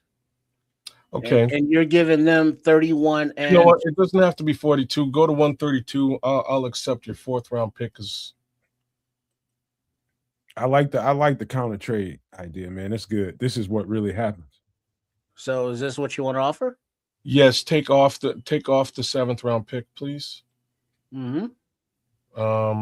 Hell, they can give us a little more. Give them both. Give me both of your 4ths. Let's see if that works. Now you're going crazy. Okay, it's still better. Let's go. Accept it. Took it. Difference of 13 points. Okay. All right. So now you have the picks of this draft of 42, 57, 60, 89, 129, 132, 136, 239, and 241. This is garbage, but let's see what I can do with it. Here we are. What's garbage? I need more. I need better picks than that. I'm probably taking Zion Young right here, but let's look at these trades one more time, see if I can get anything better. Lean on your horse a little bit. You can go with the Vikings from 42 to 49 and 82, or 46 in the future. No. Let's take that Vikings trade. I hate the Vikings, but I'll take this trade. This is actually a good trade. All right. Damn, missed Zion Young. I was hoping he would squeak by, but that's okay. We're gonna take Jacob Rodriguez with our first selection in the draft.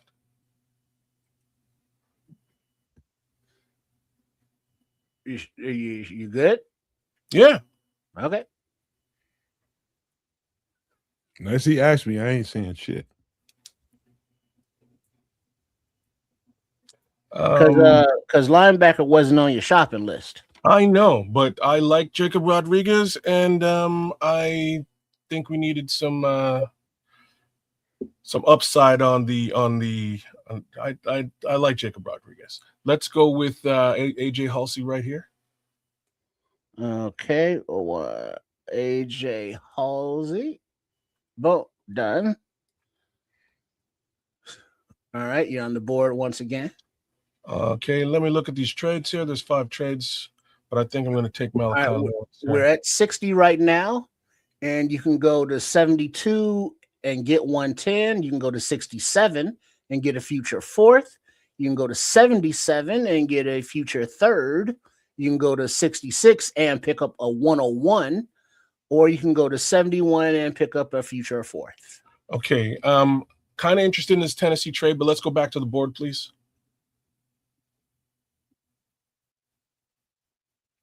Mixed reviews so far in the chat. Damn. Well, of course, because we And screwed we up. need no damn linebacker. Let's take Malachi Lawrence. Right, We don't need a linebacker first for sure. Well, he was best player available in my opinion. Okay. All right. So far you have selected inside linebacker Jacob Rodriguez, safety AJ Halsey, edge Malachi Lawrence, and you still have 2 more thirds, 3 fourths, and 2 sevenths. Ooh. You know what I'm going to do here? We don't need him either. Yeah. Let me see that trade just for shits and giggles. To go from 82 and the offers to back up to 91, and you pick up a 126. Okay, no, I'm fine. I got enough picks. Mike Washington, it is. A running back also not on the list. Not on the list, y'all. See, Kez is that dude that the missus sends to the store with a list, and he comes back with full bags and ain't shit on the list that he bought. No, but it's better. I came back with steak. Let me. Oh man, send him to the store for ground beef roast. Send him to the store for chicken. He comes back with a bucket of ice cream and shit. No. I came back with steak and ice cream. So let's look at this real quick. These I don't want to trade back anymore. I would actually. Oh, we're not at the top. No, that's the top right here. Okay. 86. Like it's probably going to be the wide receiver here. Scroll down though. No. Don't go back to all. I want to see all. Scroll down.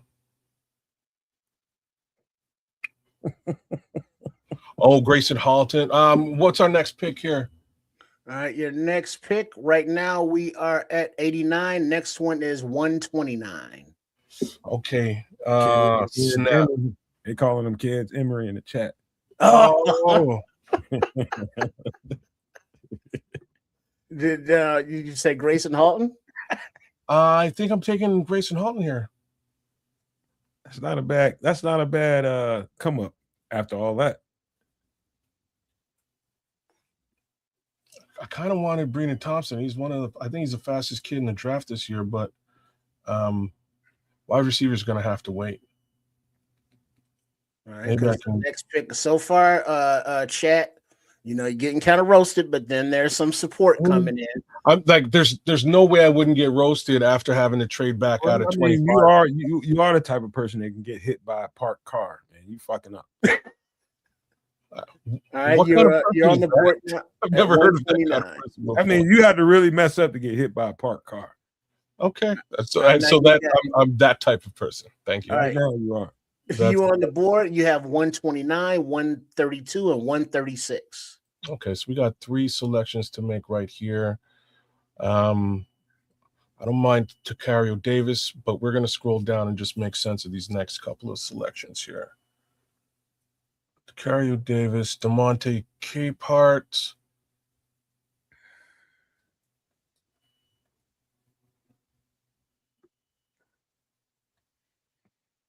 Okay, scroll back up for me slowly. People are telling you to check the receiver group. Yeah, check the receiver group. See if I want to see if Bryce Lance is still on the take here somewhere, or if he's gone. He's probably long gone. Yeah, he looks like he's gone. Yeah, he's not. Yeah, there he is, right here. Oh, he went just before us. Yeah. Okay.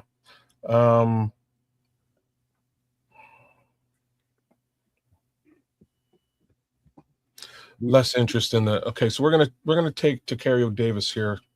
Be right back, gentlemen. Mm-hmm.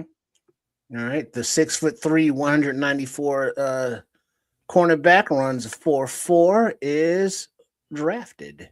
Now you're back on the clock.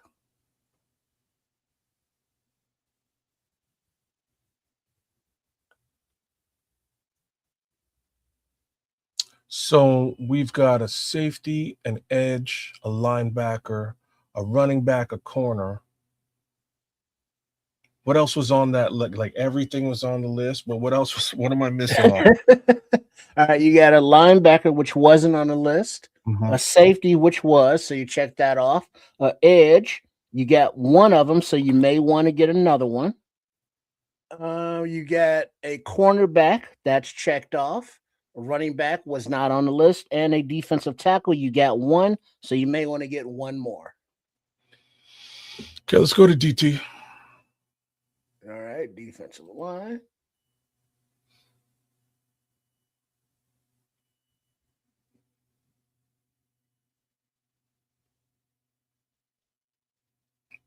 Okay, go right back, right to the top here. I've Nomad, heard you with us? Or are you gone? Oh, he's gone. I've heard good things about the Zane Durant. Well, we can keep looking. I've heard a good thing about Caleb Proctor, obviously. Oh, Proctor's there. Click on Capehart for me though, please. Capehart up here. 6'5", 313 pounds, 4'8", 40. Strengths, prototypical build, enormous arms, heavy-handed defender, powerful punch, dominant bull rush, effective versus centers, 2 gapping potential with arm length and play strength, one of the best run defenders in the draft, drive blockers into the backfield when isolated, stack, peak, and shed blocks with ease. Offensive line can't move them without a high-level double team. Versatile fit for a 4-3. Under or 3-4 defensive end, game wrecking upside. Weaknesses, struggles with leverage, playing too tall.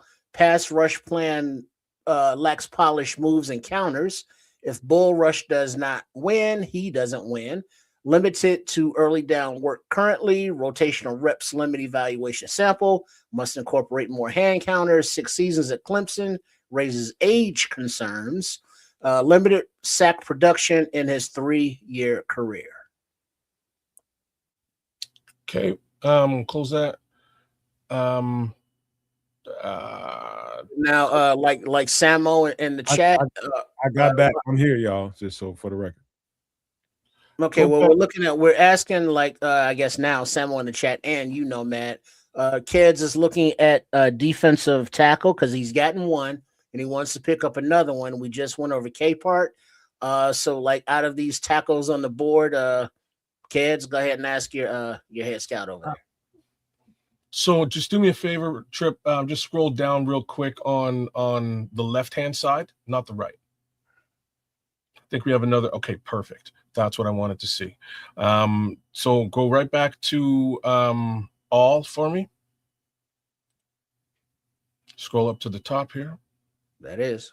I'm not going to give you advice. I'm just going to give you a little tip just to remember, based on what we've been talking about and what they've gotten on the team so far, that remember they want a guy a little bit built more low to the ground, a little bit more stocky. So what Samuel was talking about with Caden Proctor, he's 6'2", built low to the ground, and he's powerful and he's quick. Everything that they've been trying to bring into the building. Okay. I'm just throwing that out there. I'm not asking. No, that's perfect because that's exactly what I'm sort of thinking here. That's also Zane Durant. So bear with me here. So where's Zane Durant? He's up right here. But he's a 3. Click on Zane Durant, please. 6'1". Both of them are 3-tech. No love for Capehart, Nomad? He's too big and he plays too high. First time I ever heard that at the I like him, but you saying he plays too high like makes perfect sense as to why you're saying he's too big. Okay. All right, so go back to all. We're gonna come back and get Proctor with our next pick, which is just a couple of selections later. What can I do here? So what do I have on that list? What am I missing? Offensive tackle, offensive center, wide receiver, another tackle, another edge. And your remaining picks, okay, you have 4 more picks: 132, 136, 239, 241. So 136 is going to be Proctor. 32 here. There is Markel Bell. What do you think, Nomad? And he was 6'9". Wow. I think it's a reach right now. Oh, at 132? Really? Okay. Let's go to that's not a typical size for a tackle for them. They if you look at the track record, they like their guys somewhere around 300, 315, somewhere in that area. They don't like big, huge guys. They need guys that can move. Really move. Okay. Let's go to center. Interior O-line. Do we have any centers? Oh, there's one right at the top here. Jagger Burton. Any words? I like him. I like Pat do? Coogan. I think he's perfect. I think he's perfect, but I like Pat Coogan. Okay, I'm taking Jagger because of where we're where's yeah, we won't be around there. So let's take Jagger. Jagger, that's what position? D-line? Right where you are. Second guy in with the star. First guy with the star. Oh, Jagger Burton. Okay. Yep, Jagger Burton. He's right there in that size range that they're looking for too. Perfect. Let's just check this trade situation real quick. Anything worth my time? All right, we're at 136, and the Giants are offering. That's worth my time. Let's take that, please. Okay. Sent. Come on, Proctor. Don't go, Proctor. And you're on the board. Let's grab Mr. Proctor. All right, scroll down a little bit. Where is he at? There he is. Boom. All right. You got ourselves one more viable selection here. 3 more later picks. Did you get a safety? Yeah. Okay. Yeah, you got Halsey or Halsey. So wide receiver, offensive tackle, maybe an edge. What do you want to do? We're going to take Taylor Green. Quarterback? Yep. Not on the list, but there you go.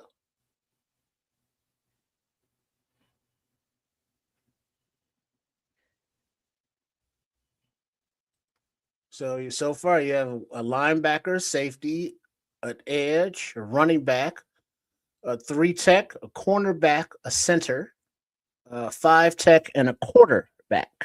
You do not have an offensive tackle or a wide receiver at all, and you had 2 picks. That's fine.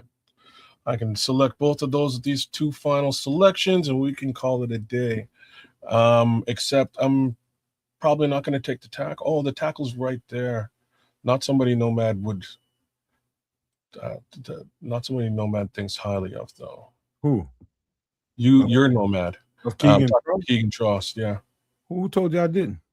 Because he's not starred here. But if you do think so, tell me now. Yeah, star him. Well, so much for that. I drafted him in my draft.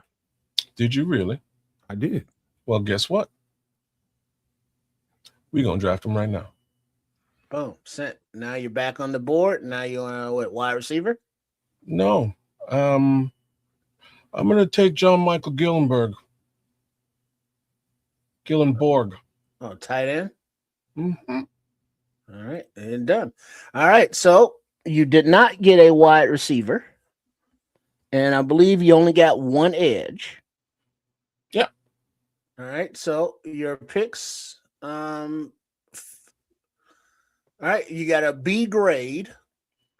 And in the first round, check that. Your first pick, linebacker Jacob Rodriguez, safety AJ Halsey, edge Malachi Lawrence, running back Mike Washington Jr., defensive tackle Grayson Halton, cornerback Ticario Davis, center Jaeger Brown, defensive lineman Caleb Proctor, quarterback Taylon Green, offensive tackle Keegan Troost, and tight end John Michael Gillenborg. Do you think, chat, does this draft move the needle for you on this roster coming in 2026?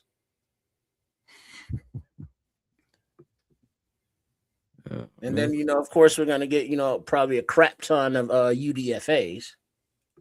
I actually really like this draft at the end of the day.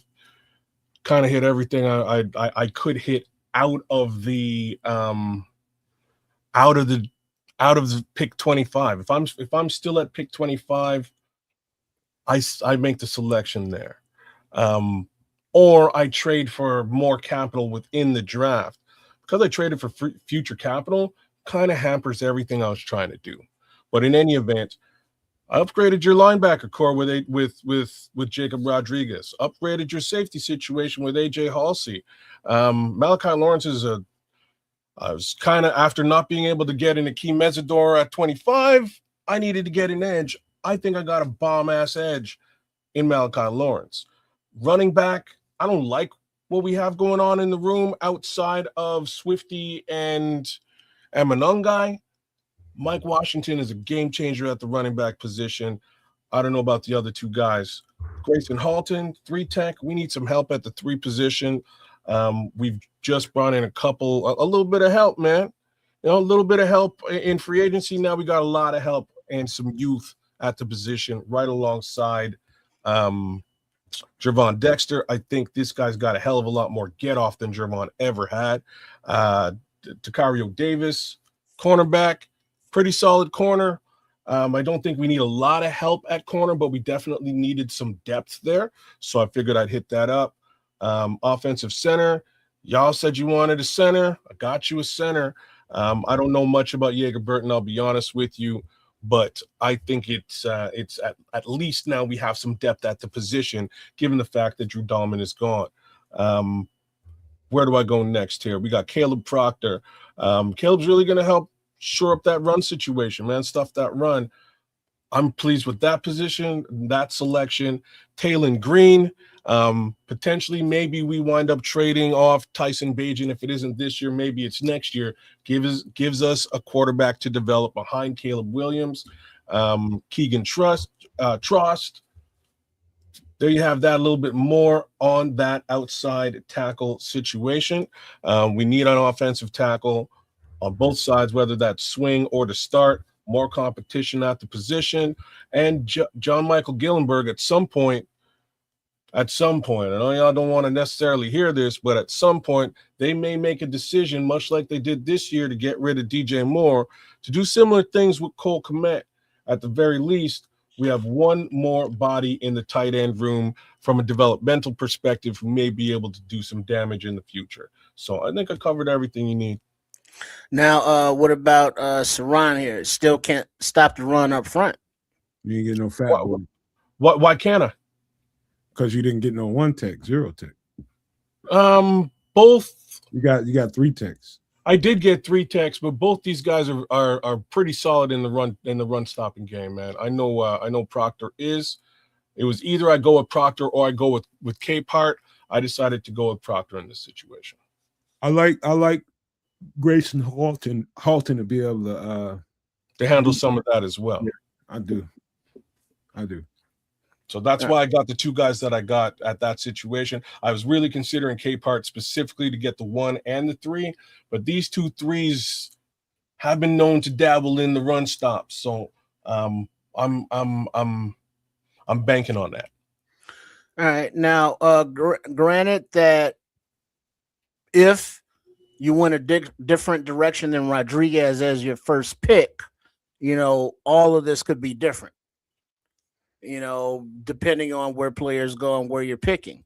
Now, the kind of the purpose that where are we at? That I put this on here for is that in this little thought experiment, trading down, look at the options that you have with players, because that's what I believe Ryan Poles is going to do. I don't think that financially he wants that burden of a first round pick, being that late in the draft with the financial commitments coming up and with the sweet spot in this draft being, second through, 4th, 5th rounds. I think he wants more swings in that area. So coming back from 25, in this example, Kids was able to, just trade offers, nothing made up, but forced. But, guys, teams wanted to go back within the first round still. And so that's one trade. And then, you complete another trade out of the first round. Is that realistic? Who knows? It was just the mock. It's just some random thing going on. But play with them. You got a little bit over a month to look at the different possibilities, and you'll become familiar with these players. And it's like, okay, yeah, oh, he's got this red flag thing that we learned about Banks today, or many of us did, and on throughout the prospects. So as we are building up to the draft, it's like get to know it, get some familiarity with the possibilities that might happen. Because come draft night, and I hope you all tuning in with us, or draft weekend as well on all three networks. It's going to be jumping. Nomad Network at Kids of Canuck and Triple RCS Sports Chicago style. So as we build up and get ready for the draft, this familiarity will help, hopefully. All right. You guys do me a favor in the chat. Outside of making sure you subscribe to all the channels, I got a real good, interesting question for the chat that I love to try to be as interactive as we possibly can with the show. And I'm gonna pose you guys a question, and let's just say, Kez, if you don't mind, keep a head count here if you can, or Trips, it doesn't matter. I'm gonna pose you this question: the next mock draft you see, whether it's tonight or tomorrow, what kind of draft would you rather see? Would you rather see the Bears move up and get a player that they really, really want and sacrifice whatever they have to do to get it, move up in the draft? Now, think about this, considering that we didn't do a whole lot of bang, so people say, in the free agent market. And they do have to get an edge, and I think that edge has got to compete for a starter's job. Knowing that, there's David Bailey on the board, there's Akeem Mesidor, there's that scenario, and all kinds of other guys, Ruben Bain, all those guys out there. Would you rather see a move up? So I just need to see an up, some kind of up arrow or a finger up or whatever it is, or would you like to see them stand pat, and that would be a down? So give me an up or down, or would you like to see a stand pat and just let the draft play out, keep your picks, and let it play out that way? Give me something in regards to that, and I'll give y'all a couple of minutes to come up with that. Move up or down, or stand pat. And maybe we'll play one out tonight. Do what you will out there, chat. Help them out. I'll give you my 2 cents. I just don't think they have the horses to move up. I got 2 ups already. For those of you who want to come up, is it Bailey and or Mesidor that you want to come up for, or somebody else other? For the most part, I think they can stand pat and get Mesidor. Got somebody who straddled the fence. He's down unless Mesidor is at 25. That's what I'm saying. Like they should be able to stand pat for Mesidor, or move up for Bailey and Baines if that's what they want to do. If that's what they want to do, but even then, like there you go, Patrick. Like they don't have the dogs to do that. They're gonna have to unload something, either Double J, Montez Sweat, or draft capital. It's one of the 3. All right. So moving the needle, I think I saw something that if Bain dropped to 11, that's the best he could hope for. Whoever's at, I forget the team that's there, but would they take a pick swap in the first and throw in a JJ? Or obviously they would want more draft capital though, right? Or no? It's about, I'll just say it's about right now in the chat, it's like 50-40 more. Everybody's saying stay pat, keep your pick. And one person saying only keep the pick if Mesidor is there. We don't know if Mesidor is going to be there. If we don't move up in the draft, let's just say Mesidor looks like Mesidor could go ahead of our 25th pick. There's somebody in there that says, "Hey, move up to get him." Hey, listen, I'm with it. I'm thinking it's more. Let me see. Well, so what is Samuel saying? If there is no Mesidor, no Woods, trade down. So Woods, that's a new name introduced. Not particularly new. It's just whether he's available or not. He usually Well, I gets mean, to this conversation. Peter Woods usually gets taken just a little bit before we draft. Like Mesidor is usually the guy who's around. It's either Proctor, sometimes Proctor or Mesidor. I tell you what, let's run them. I'll run one. Let's just try the scenario. Let's just see how the draft board plays out. Now you can put this thing on the proper speed so that we can get an idea of what the next team is trying to do, what they're looking for. You can leave it at fast speed. Just make your trade before you press start. Well, random back up. Let's go speed down. Yes, Let's just go. I mean, because we're gonna be talking between it also. We got there 7th round. Wait, how's that? No, maybe later. Thank you. Wait, too far down. Oh, move that back up. Maybe later. Well, we want to play the pro. No, we don't. Why is it asking me that? Stop it. Because it wants $35, $39 from me. Yeah, $39. Switch over to Right here, down here, 0 for 3. So you only allow so many per day. Mm-hmm. But we can go to what's the other one? PFF? Pro Football Network. Wait, what is that? PFN? Damn draft you did today, man. Oh shit, more than 3. 2 more. Hold on, PFN. Let me go there with free trades. Click there. All right. Now let me share this screen right there. Make sure all the sound is off. And boom. All right. All right, let's see if the size wise, bump it up a little bit. Boom. All right, there we go. All right. Bears. Hey, Trips, give me a second. I gotta do something real quick. Give me a second. All right. Yeah, so we got 7th rounds. Yep. All right, let's just enter. Still go fast. Trust me. You can pause. Okay. Or else it'll take us all bloody day to get this thing done. You should have paused. Well, it's going so damn fast. Quick, restart it. Restart it. All right, let's just go slow. It'll be all right. Fine. Slow's fine. Pause it right away, though, either way. All right, I'm here. All right, so you ready to start? Pause it. All right. Okay, we got the first pick already gone. All right. So what do you want to do here? Make your. I don't want to see how the board's playing out. So don't do that.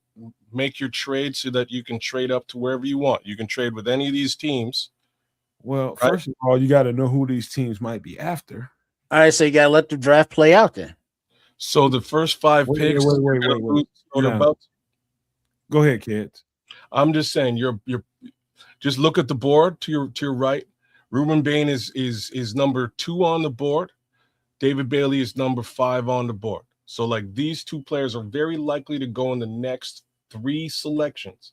So if you plan to move up to select either one of these players, if these are the players that you covet, make your machinations known, offer a trade to somebody, see what you can do to get down to number 3, 4, or 5. If you don't plan on selecting these players, let it ride. Let's just see what it takes to get let's see what the Tennessee Titans would take to get off of David Bailey.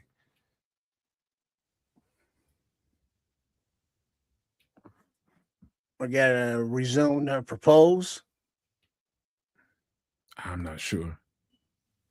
I think David Bailey propose anything. Okay, resume it then. Now stop. The Giants definitely won't take him. Looking for David Bailey here. Well, yeah, but I can't make any trade offers. Well, don't worry about it. We'll just keep our pick because it looks kind of confusing here. Okay. Resume. All right, so Sonny Styles went. Bailey is still on the board and off at 8. Yeah. So that's the top 10 cost right there to trade up, whatever it would have been. They ain't letting us do that no way. Well, not on this. Yeah, I don't know why. But on the previous one, to stick to the model one, we use it again. We can, set up trades, beforehand. Thieneman been gone. We know we want Akeem Mesidor. So now Right. It's coming up. Is he gonna be on the board? God damn, Caden Proctor. All right. Mesidor is on. Wait, where's the Bears pick?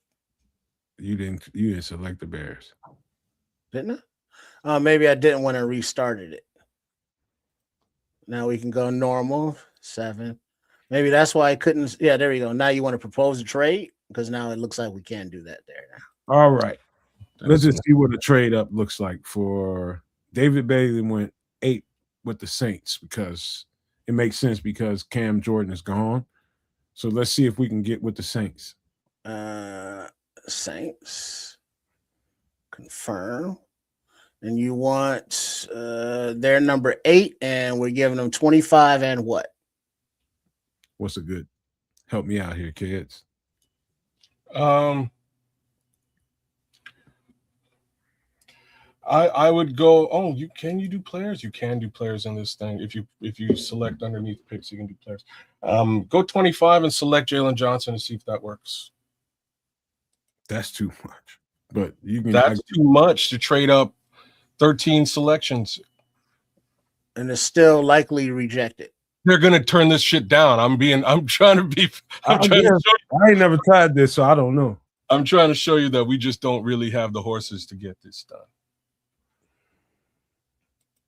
Don't do that now.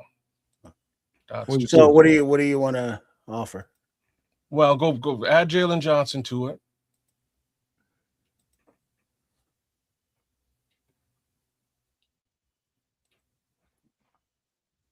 And then you're gonna have to go back to picks and maybe select let's add a 3rd rounder 2027 and see if that fits the bill.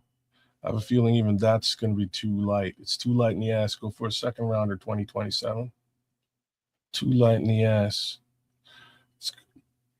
So basically, to move into this arena, you need 2 firsts and a player. It ain't worth it. So go back to picks. Take Jalen Johnson off. Now I'm glad that we need to do this exercise because now I see that moving up like that ain't worth it. That's what I was trying to explain to you, right? It's a pipe dream. So put 2 firsts. It's one thing for you. I know that, but it's one thing for you to say it and then look at the simulator and see what it says. Yeah, I don't. And you're only close with 2 firsts. All right. I think we got to stand pat, man. Now we got a good eye on it, y'all. I mean, I love David Bailey.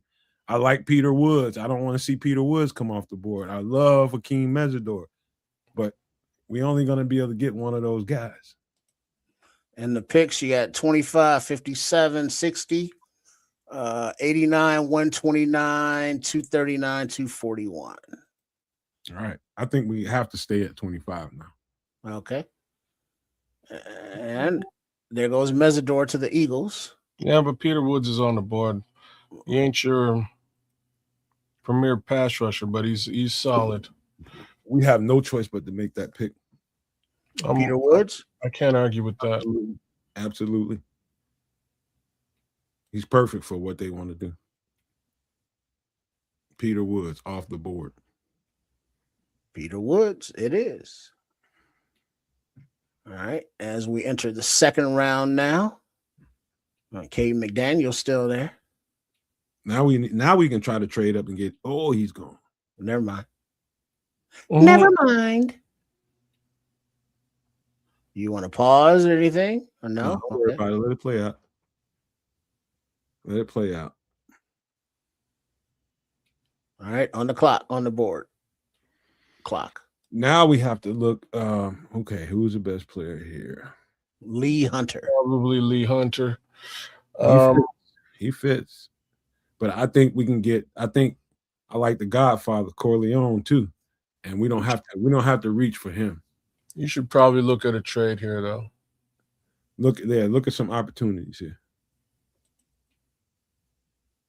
All right, so we're at 57 now. Washington is offering to move back to 71 and pick up a third and 27. The Vikings want to move up and offering 52 and a second for 57 and a fourth. I need a couple picks today. Yeah, man, I'm with you. Don't do either one of these trades. Go back and make your selection. We got to get an edge. So tough sledding. It's our Mason Thomas. Oh, slow up. Don't scroll. Let me look. I see the guy we need. He's probably Danny Dennis Sutton a ways back. Is that who you're looking at? Or are you looking at Gabe Yakis? Gabe Akis. Okay. Gabe Akis. Pick it. Now? Oh, damn. Yeah, I'm right. All right. Trade offers to go from 60 and give up a 6 to get 81 and 88, or to give up 60 and get a 69. Nice. And a fourth next year. The first one. All right. Jacksonville accepted.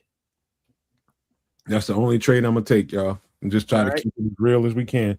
All right. So Peter Woods, defensive tackle in the fold. Akis, edge is in there.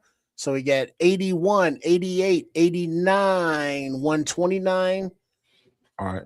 239, 241. And you're on the board now. Let's see the best player available. Lee Hunter. It's hard not to take. Lee Hunter dropped this far. I would definitely take Lee Hunter here because of that. And I like him just as much as almost as much as I like the Godfather. And it's still a reach right here, but slow down, Trips. Don't go fast here. You need a safety or a corner here, maybe.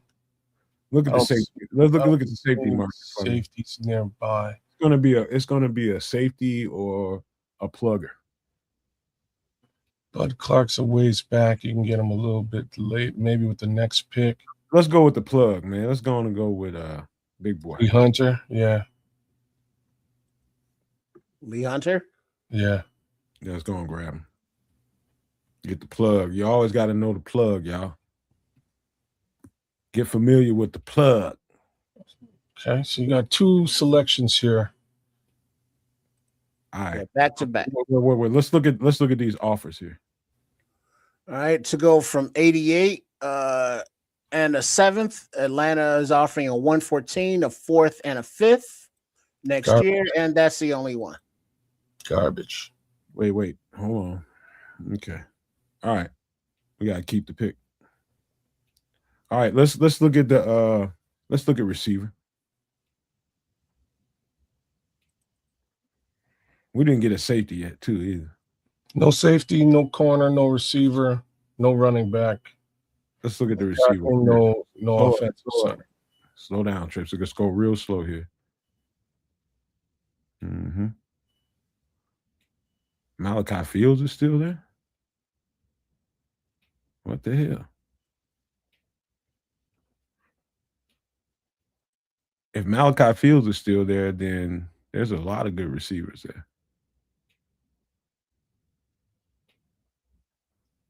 Bryce is gone? He's probably way down here. Let's keep scrolling down, but I think he's gone. I think he went just a little ways ago.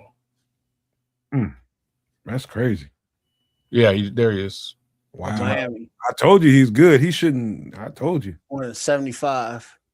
I think just because of where Malachi Fields is sitting, I think we got to grab a safety now. Good call. Malachi Fields, safety. Safety. I think we got to go Bud Clark here. Draft him. Bud Clark. All right. Next up, Houston is offering to fall back to 106 and a 4th next year. And that's the only offer. I wonder why. Let me see who's on the board. Let me see the best available. Oh, best available. There you go. Cornerback. If we didn't get Cam, if we didn't get Cam in free agency, David would have been a good slot corner backup to get. They might want Darrell Jackson Jr. too. They might. All right, but now reminder, your picks, you've already got a defensive tackle in Peter Woods, an edge in Akis, a tackle in Hunter, and a safety in Clark.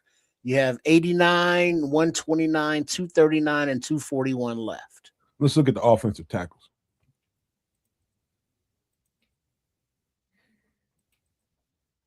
There go Drew Bowery. I don't think we have to reach here. I agree, but you don't have another pick in and around these selections, if you will. I think we can wait a little bit later, later. Going right to 129 next. I think, okay, go to the best player available for me, Trip. Just scroll down. Just scroll slowly for me.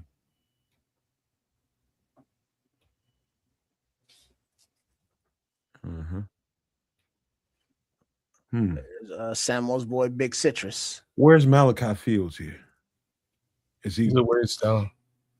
Wow, that's crazy. All right, scroll might back. be able to give Malachi Fields a pick 129. Do one more thing for me. And I hate to even think about a corner. He's right 131. I just want to see what the corner market looked like. If you're looking at corner, I think your boy Davison's your guy. He's more of a slot, though, I think. I know Over corner. nickel. I know these guys, kids. Don't worry. I got you in spades. All right. Go back up. Let's double up. Let's double up on our defensive line. Let's go to D tackle or Ed. Let's just go to D tackle first. These guys are perfect for you to select, whether it's Big Citrus or Jackson. I'd go straight to edge just to see if there's anything worth talking about over there. Hold on, kids. I mean, Trips, after this pick, how long do I have to wait to the next one? 129. You got about 50. I think we got to get that receiver. And I think we got to 89, 129, 239, 241. Okay. We're going to do something crazy. And I know it don't make no sense per this simulation, but go and draft Malachi Fields. Damn. It don't make no sense per this simulation. Yeah, just go and draft him. There you go. All right, so you got defensive tackle in Woods, edge in Akis, tackle in Hunter, safety in Bud Clark, and a wide receiver in Malachi Fields. Get another edge because we did lose Dominique Robinson. All right, this is the edge room right now as the picks keep rolling through. Overton gonna be gone.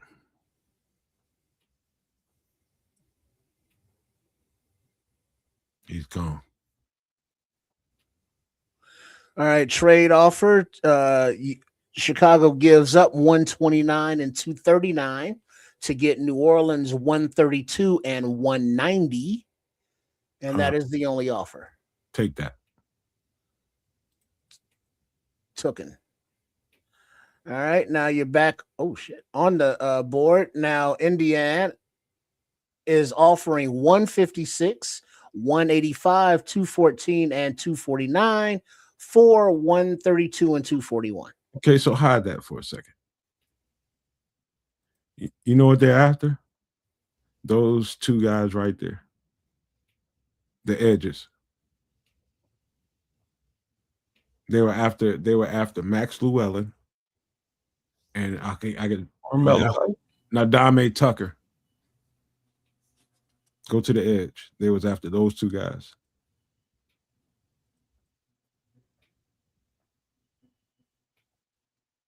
Oh, Overton's still up there, but Max Llewellyn.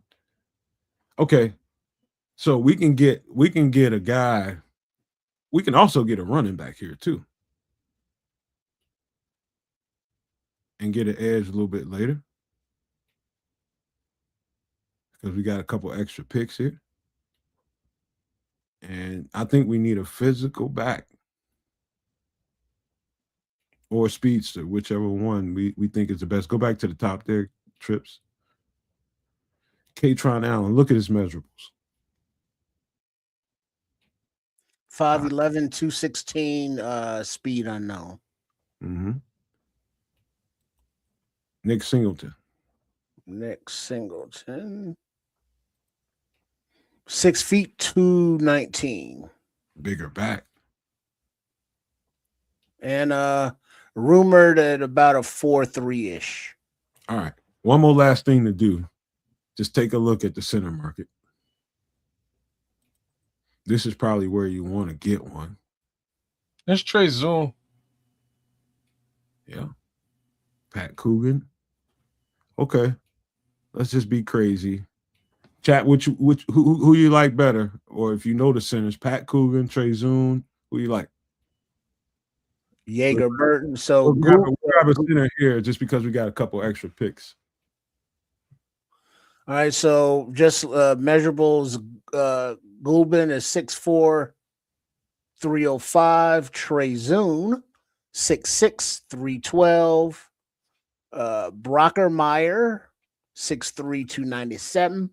You sure you don't want to take that pick though, or that? Huh? That trade was crazy. They're trying to throw you their whole draft. They want Overton. Yeah, go ahead and take the goddamn thing. We still gonna go after a center here soon. Yeah, I knew they're coming for Overton. If you weren't planning on picking Overton, it might be worth your while. There goes all the centers now. Oh, the zone's gone too.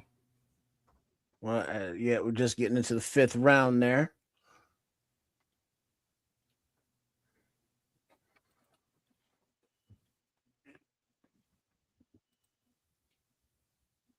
All right, you're on the clock again. Let's slow down, Trish. Let's see what we have left.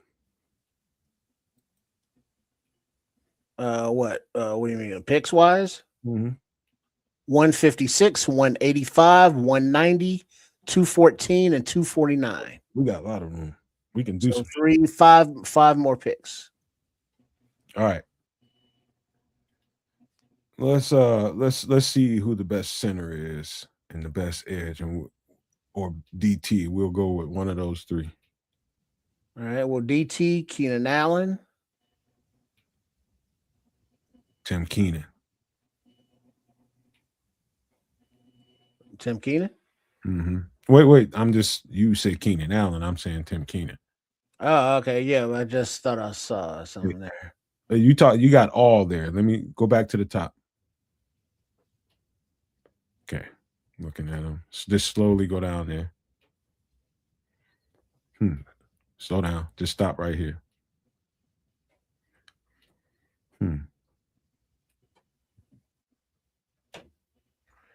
Let's look at the center market one more time.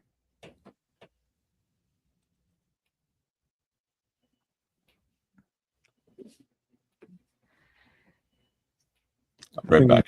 I think we're gonna get another guy. Let's go with the let's sneak everybody and let's just go with the let's go with a running back here. Let's get a big running back. Nick Singleton. Get him? Yep. Got it. All right. Next move is gonna be probably a center or an edge.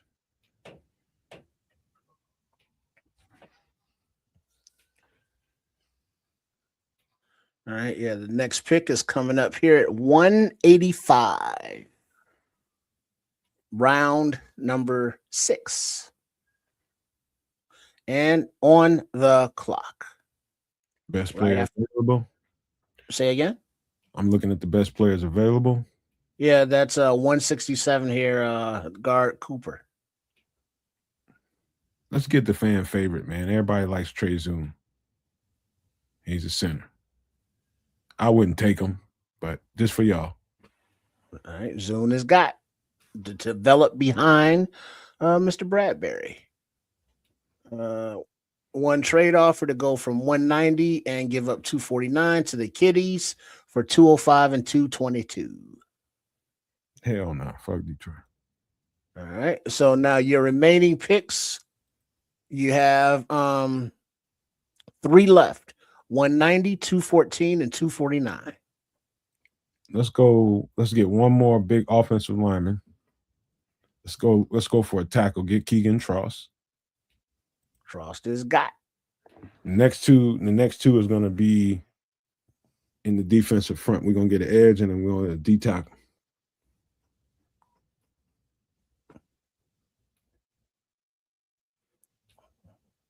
First, we're going to look at the D tackle market, and then we're going to look at the edge market.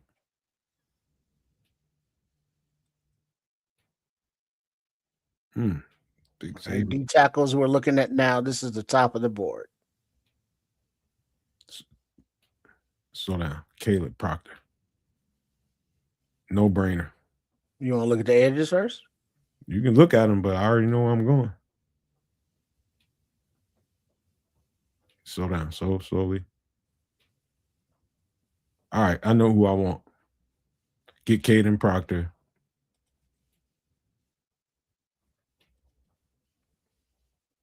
All right. Next guy is go back to edge and get Tyree West.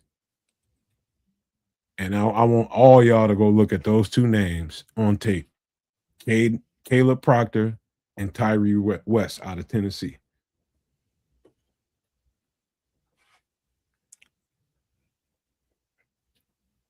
All right. Coming up at pick 249. And West is getting to the top of the board.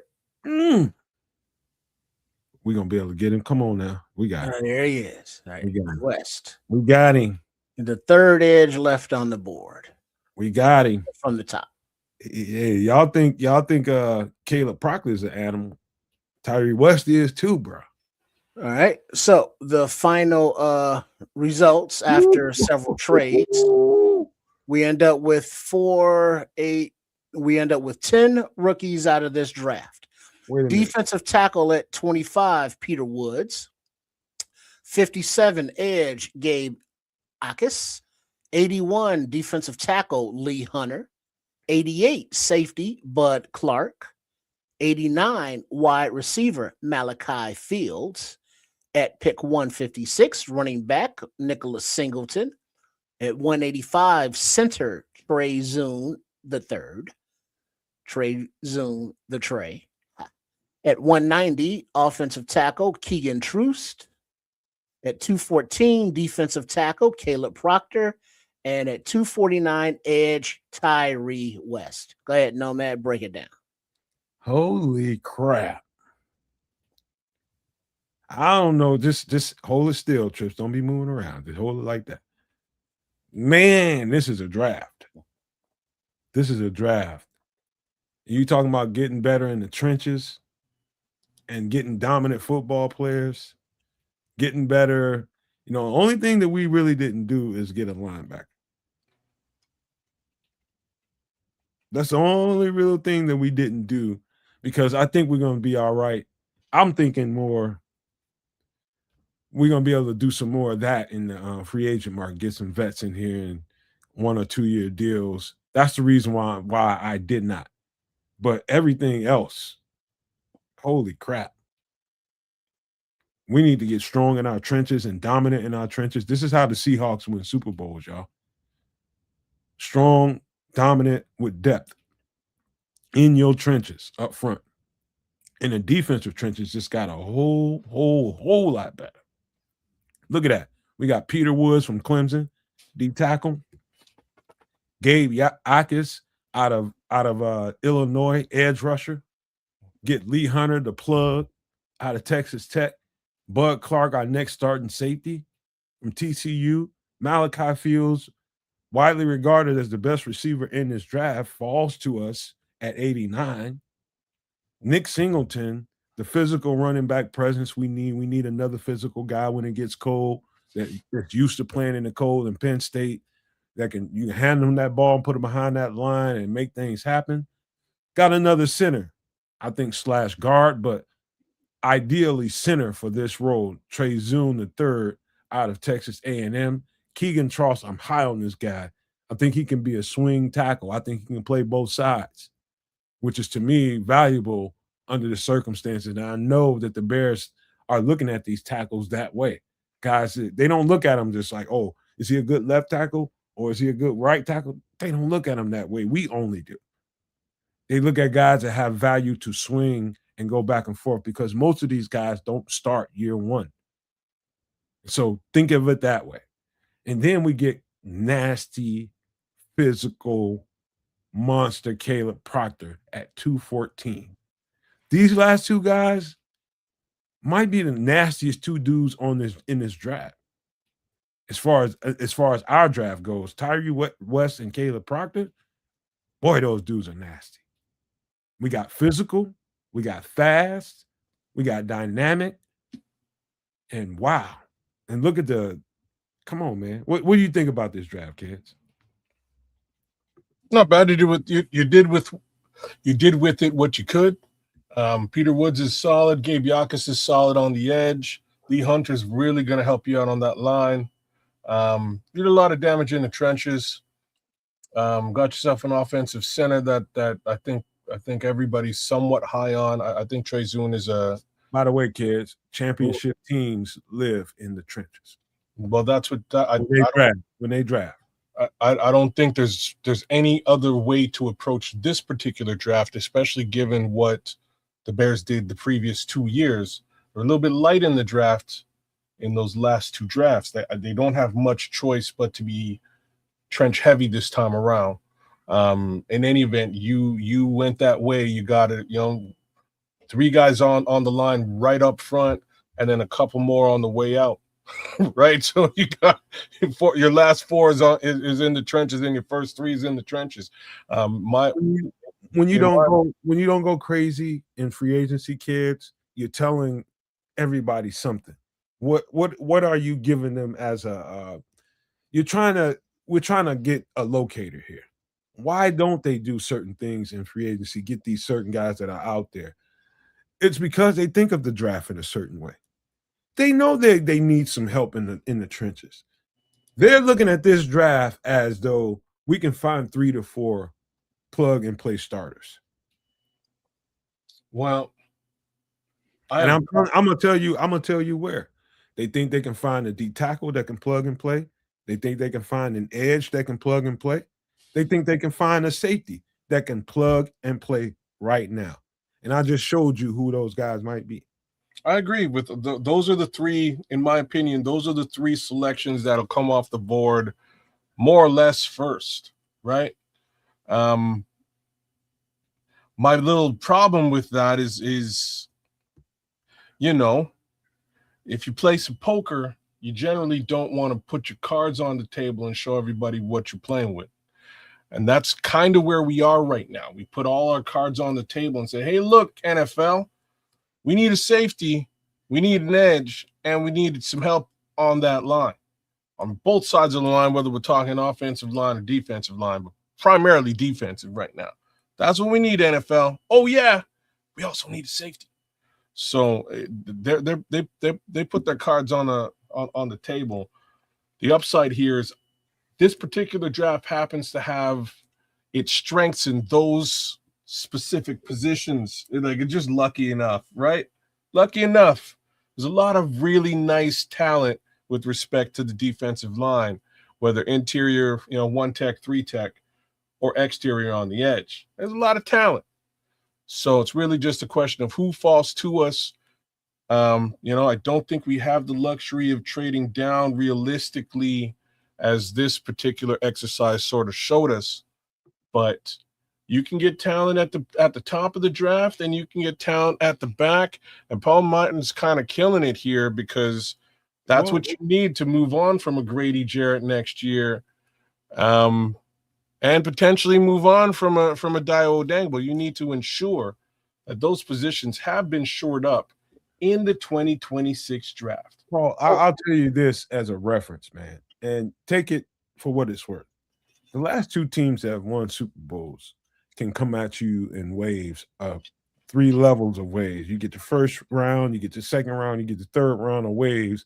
Talking about the Philadelphia Eagles, they are 3 deep at most positions on the defensive front, and so are the Seattle Seahawks, who the last 2 people that won the Super Bowl.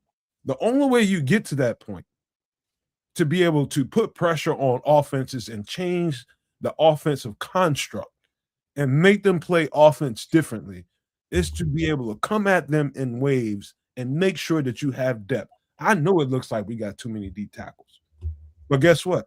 It ain't gonna look like that when we sending them wave after wave at these teams, these offenses, and dominating them because we got fresh bodies all over the place that can bring the same production. When you think that way, you're gonna turn out to be a Super Bowl champion because I don't care what anybody says. Defenses win championships. Offensives, they get an opportunity and score some points, but defenses hold the line. And there is so much value to having your defensive front be dominant in waves that I can't even describe it no better than what I just said. You got to have waves of them. And let them all compete. The question though becomes, now you look at like your draft here, like the offensive linemen, Zune and Truce. We don't need them to contribute right away, hopefully. Singleton, can get in where he fits in, no rush. But your frontliners of, let's say, Woods, Akis, and Hunter, are contributors day one, play one. Are Proctor and West, can they contribute, you think, right away? Not as starters necessarily, but rotation, or because they are such later picks, they're going to need time to develop before they can contribute? Those are the guys that have really high talent that you don't have to push out there on the front line right away. But what, if you put them in there and you have to, they can produce because they're aggressive. They're just physically violent football players, both of them. Just go watch. And I encourage everybody listening to the show or watching the show right now, go watch Caleb Proctor on tape. I already put a short out on him, but also go watch Tyree West at Tennessee. He's like a combination between an edge rusher and a defensive tackle. You feel comfortable putting either one of them in either one of those spots, which is why we drafted them. Both of them physically violent football players that have a lot of juice, and you know that when you put them in the game, they're going to produce. They're going to show up. Just telling you right now, these are good football players, really good football players. And what is it saying? Paul Martin, from what I gather, y'all don't think Gallimore or Street make it through training camp. I think Gallimore does. I'm not very familiar with Street, but I think Javon Dexter is more of a bubble player than, previously thought, because of where he is contract wise, and he's not a rookie anymore, so you gotta shit or get off the pot. Hey, I hear you on that, Scrolls.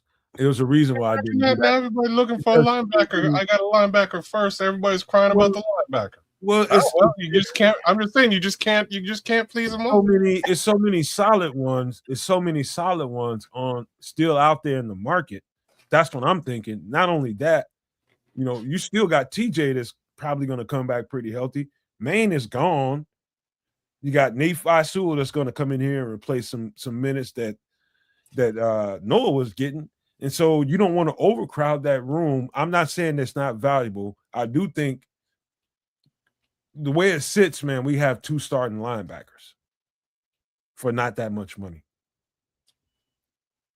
And I know we'll probably get those guys to me in the UDFA market and try to raise them from there. Well, like I say, you just can't win sometimes, man. You can't please them all. Solid draft, well put together. Again, I do expect something along these lines. A lot of work in the trenches must be accomplished. Paul, I'm quite certain that Neville Gallimore will be on the team through training camp. I'm quite certain. I am not familiar enough with Mr. Street to say the same, but I don't think they have the dogs today to do any different than bring those guys to through training camp. I don't think they have the dogs.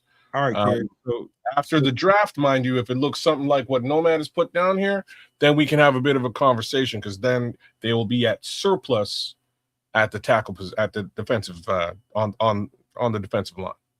all right, kids, let me ask you a question because I think Trips kind of let me know where his curiosity was with those last two picks, talking about Caleb Proctor and Tyree West.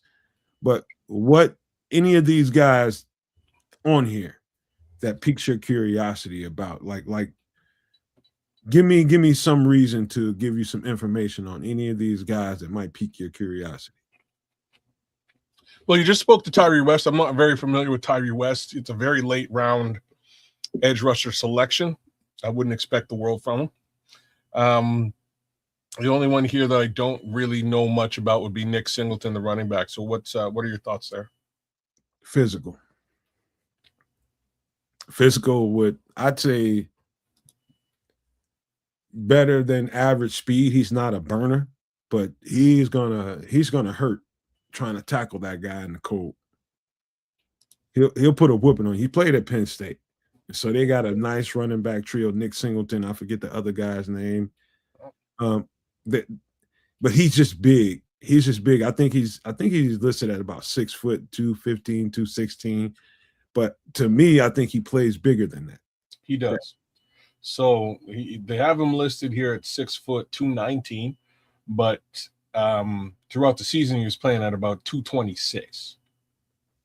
Exactly. Right, 4,500 yards from scrimmage in his 4-year career. Not too bad. He's been clocked at 23.6 miles per hour. That's pretty crazy. So he's not necessarily and is rumored to run the 40-yard dash at 4.35 seconds.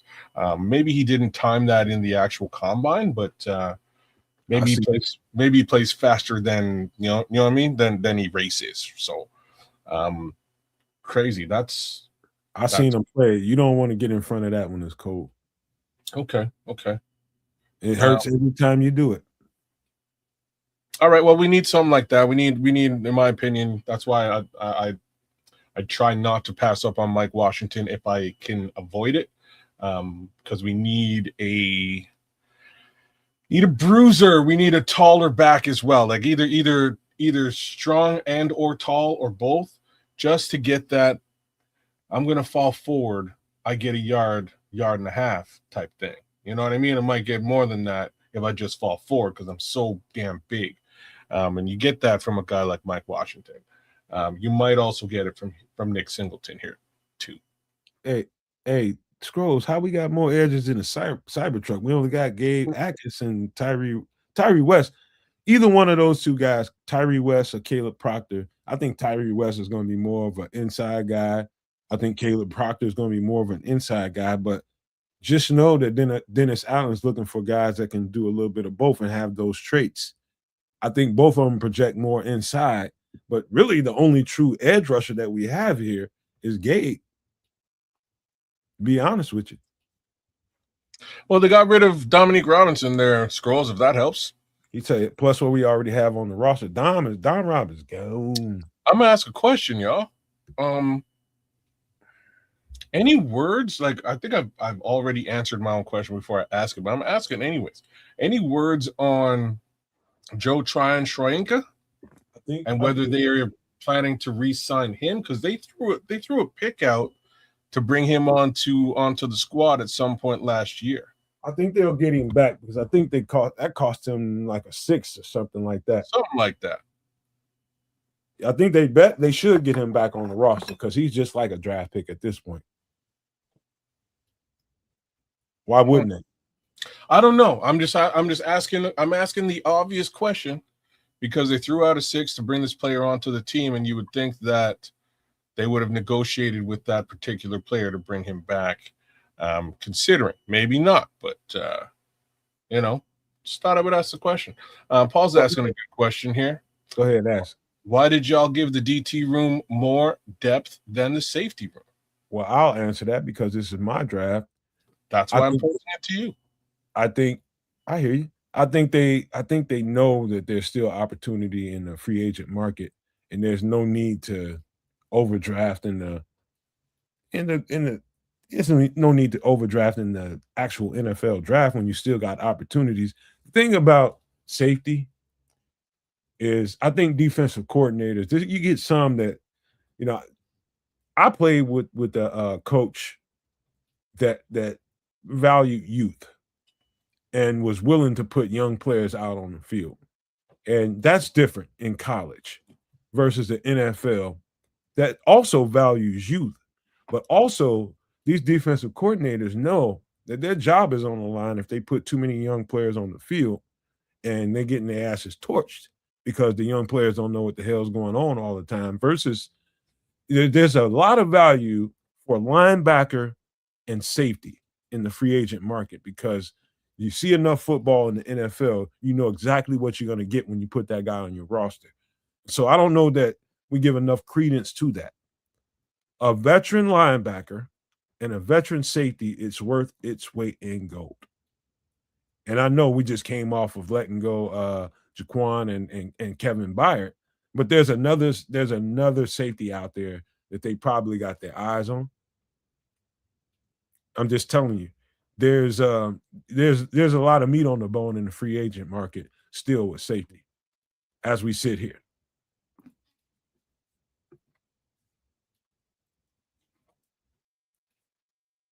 Yeah, we'll have to see what that looks like. We'll have to see. And if it was me, man, I don't know if I'd be going too deep in the safety market in this draft. The DT market is deep, right? Lot of defensive tackles available in this particular draft that I think will work out in the NFL. The safety market, as far as I'm concerned, is top heavy. The first five are very, very talented. See, the only thing about anytime you're dealing with these rookies, especially in the trenches, is none of them know, not a one of them on this board. I don't care how good you think Peter Woods is, Gabe Akis, Lee Hunter. I don't care who you talking about here. None of them know what the weight of an experienced offensive lineman in front of them, NFL offensive lineman in front of you every week feels like for 16, 17, 18 weeks, however how many weeks you got to deal with it. You got to deal with consistent professionalism as opposed to, oh, we got this guy this week. Oh, we got to be on our A game. Next 2 weeks, we got some busters.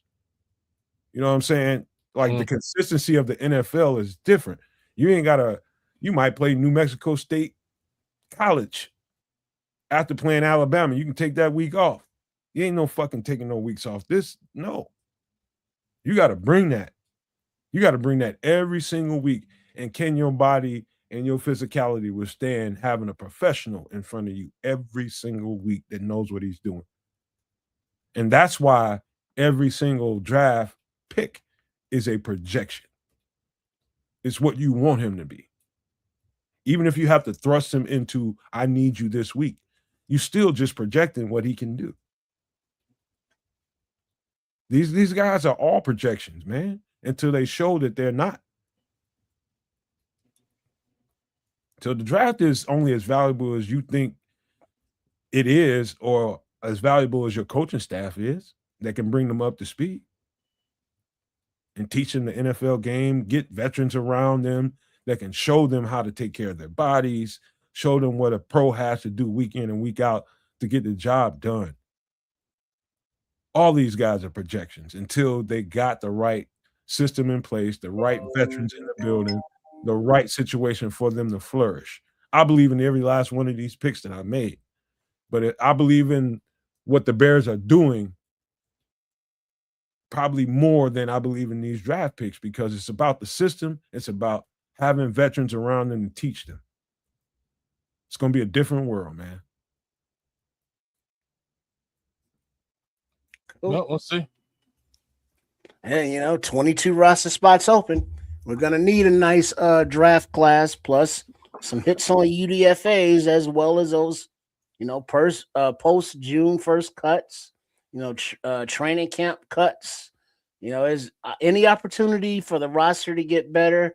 I think Ryan Poles has left the avenues, open as much as possible to have that flexibility. Sorry about that, y'all. I almost knocked over something. But yeah, man, last thing I would say to this is just a simulator, and ain't no way in hell all this stuff is gonna fall this way. But it was fun doing it. I just really I think most people know who most of these guys are up to. Mostly the last two players, Caleb Proctor, Tyree West. I just take those names down and go look at them. Go look at a little tape, highlights, whatever you want to watch. Also, Nick Singleton. Kez was curious about that guy. Um, Look at Trey Zoon. People might be curious about him. Keegan Tross also at Missouri. Leave this up there for the next 30 seconds, Trips, and you can take it down. But just look at those names, write those names down, and just go take a look at it. And next time you come holler at us on Wednesday, tell me what you think about them. Tell us all what you think about them, man, because they are worth looking at. Just telling you. It's worth sitting around and looking at a little tape. Just telling you. So you can have an idea of why I feel high on these guys. Right on. Yeah. All right. I think. All right, Trip, you can put us back up here. I think this worked good for us. There we go. Let's see what this looks like. Oh. All right. My bad. Any thoughts, man, before we get up out of here? Yeah, the possibilities of the picks, the directions, the positional groupings. It's like, oh shit, do we get the safety early? Do we get the tackle early? Do we get the edge early? Who knows? Do we trade back? Do we trade up? Oh, it's getting exciting. It's getting exciting. It's like, before Christmas when you got the boxes and the presents and shit under the tree and you shake them and it's like trying to figure out what's in there. Oh, that sounds like a sweater. Yeah, that sucks. I was like, oh damn, this sounds like he got some parts to it. Oh, suck it now. And it's like, ooh, look at this tackle. Ooh, look at this guy getting after the quarterback. So it's like, yeah, you get to that part of the time where our new Bears, the guys that it's like, oh yeah, I need to get his jersey or whatever you do, you're gonna be fans of. So, do the highlights, do the film tape, but just check them out. And also, I will have a little bucket full more players to talk about come Wednesday, man. We'll try to get back on that hunt because free agency was so thick. I had to, when we're doing shows, that's what most people want to talk about is the free agent guys and what they can bring to the table. So we'll have more college players coming up this week on some extra sauce to talk about. Some of you guys can take a look at some of these guys. But it's going to be fun, man. What say you, Kez, as we get ready to round this thing off? Not a whole hell of a lot. I think both of these drafts went pretty interestingly. Again, we had a bit of an exercise with mine just to see what it would look like if we traded out. We had a bit of an exercise with yours to actually see what a potential trade down would look like. Don't look like they gonna do that. I don't know how else to say it. But it would be a tough. They would be coughing up 2-1s for the most part to really get into a sweet area to get a coveted player. I just don't see them doing that. In any event, the final drafts in the end both look pretty decent to me. But yeah, I just all I can say is they have a lot of work cut out for them. A lot of work left to do. A lot of positions left to be filled. So we gave our little grades here tonight. Nomad gave it a B. I gave it a C minus. I guarantee those grades will shift and change in a major way between now and, let's say, end of July. I would have said June, but because of that June 1st date, contract bonus date, I think there may be some shifts, as Nomad alluded to earlier in this conversation here tonight. So we'll see how things shake out, y'all. I think there's a long haul, a lot of work. Ryan Pohl's got a lot of work. Him and that team, them coaches, a lot of work to put together to figure out what to do and how to fill those remaining 22 spots on this roster. So one more time, Shout out to Sports Chicago Style, the Nomad Network, at Kids of Canuck. Give us a like, share, subscribe if you enjoyed the content here. And Mr. Philadelphia Mikey, I'm sorry I have long-winded stories. Shit happens. Continue. Go ahead, Trips. You gonna give some closing pleasantries before we get out of here? Yeah, shout out to everybody. And also part of this doing these mocks is everyone gets amped up for it's like, oh, we got to get, Max Crosby as soon as free agency gets here. Oh, shit, yeah, we got to get Hendrickson, got to spend all this money, got to go all in. And then it didn't happen. And the fan base, has a meltdown.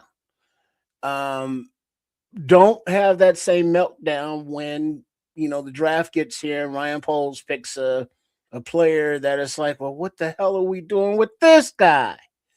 Or whatever the case may be. Just let it all play out. Because now that the dust has settled, the ones that were kind of upset about Crosby are like, well, yeah, he did, fail a physical and, 2 first-round picks. That would have been a lot and have to pay him. Well, how much money we get? How many open roster spots? Oh, damn. So, just let this staff do what they're going to do. And make sure you're back here Wednesday with some extra sauce because we're going to do what we're going to do, and y'all going to do it with us. Definitely going to be a long-winded story on extra sauce on Wednesday. So take that, Mikey. Look at FFG coming in here, batting clean up. Shout out, boy. Good looking, man. All right, FFG, good night, fellas. Great draft. We have no idea what Ben or DA want. It will be exciting to see what the draft brings. And as Red Baron is saying, well over a month to go. Well, hell, what, a month and 2 weeks or a month and a week? It'll go before you know it. Hey, I just want to say this, man. Around the whole everything that we did off, thank y'all for being here. Number one, we love y'all. Keep showing up. It would be nice to see that everybody that's in this chat that I can see right now brings a new person to the channel. You don't have to ask them to subscribe to the channel. You don't have to ask them to do anything, but to just show up in the chat. Just bring one person. Each one of y'all bring one more person to the show, and that helps everybody out. They get to get eyes and ears on what we do, whether they like it or not. They may not like it. Hey, at least you showed them to what we do. Bring a person to the show. Bring a person to the show, and hey, let us know that you brought them there, and we'll shout you out, him out, her out, whoever it is. But everybody bring a person, man. That kind of chain reaction works, man. So we ain't asking y'all to go.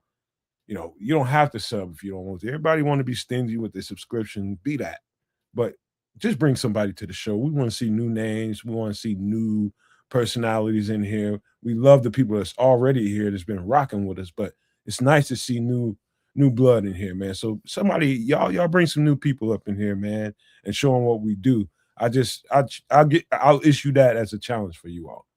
But I want to just round the conversation out with this, man. What we don't know is the most important conversation to be had right now. It's what we don't know. And we're doing a lot of, think tank stuff about what could be, what the plausibilities are with everything, everything is all a question mark at this point. And that's what it should be. The only people in the world that should know what the Bears have planned are the people at Hallis Hall. And we're doing our damn well best to figure out what game are they playing, what are they setting up here, because it appears to be a real strategic game being played here. And I think that with all my soul. I think when you have 20 something roster spots still open at this point in free agency, there is something cooking. And it could be a few different things. Our point was to try to, through these mock drafts, through this conversation here, figure out what that is. And even everything that I said, not only what Keds and Tripp said, I still don't know. I still don't know exactly what they plan on doing. And that's just the bald-headed truth. I don't know.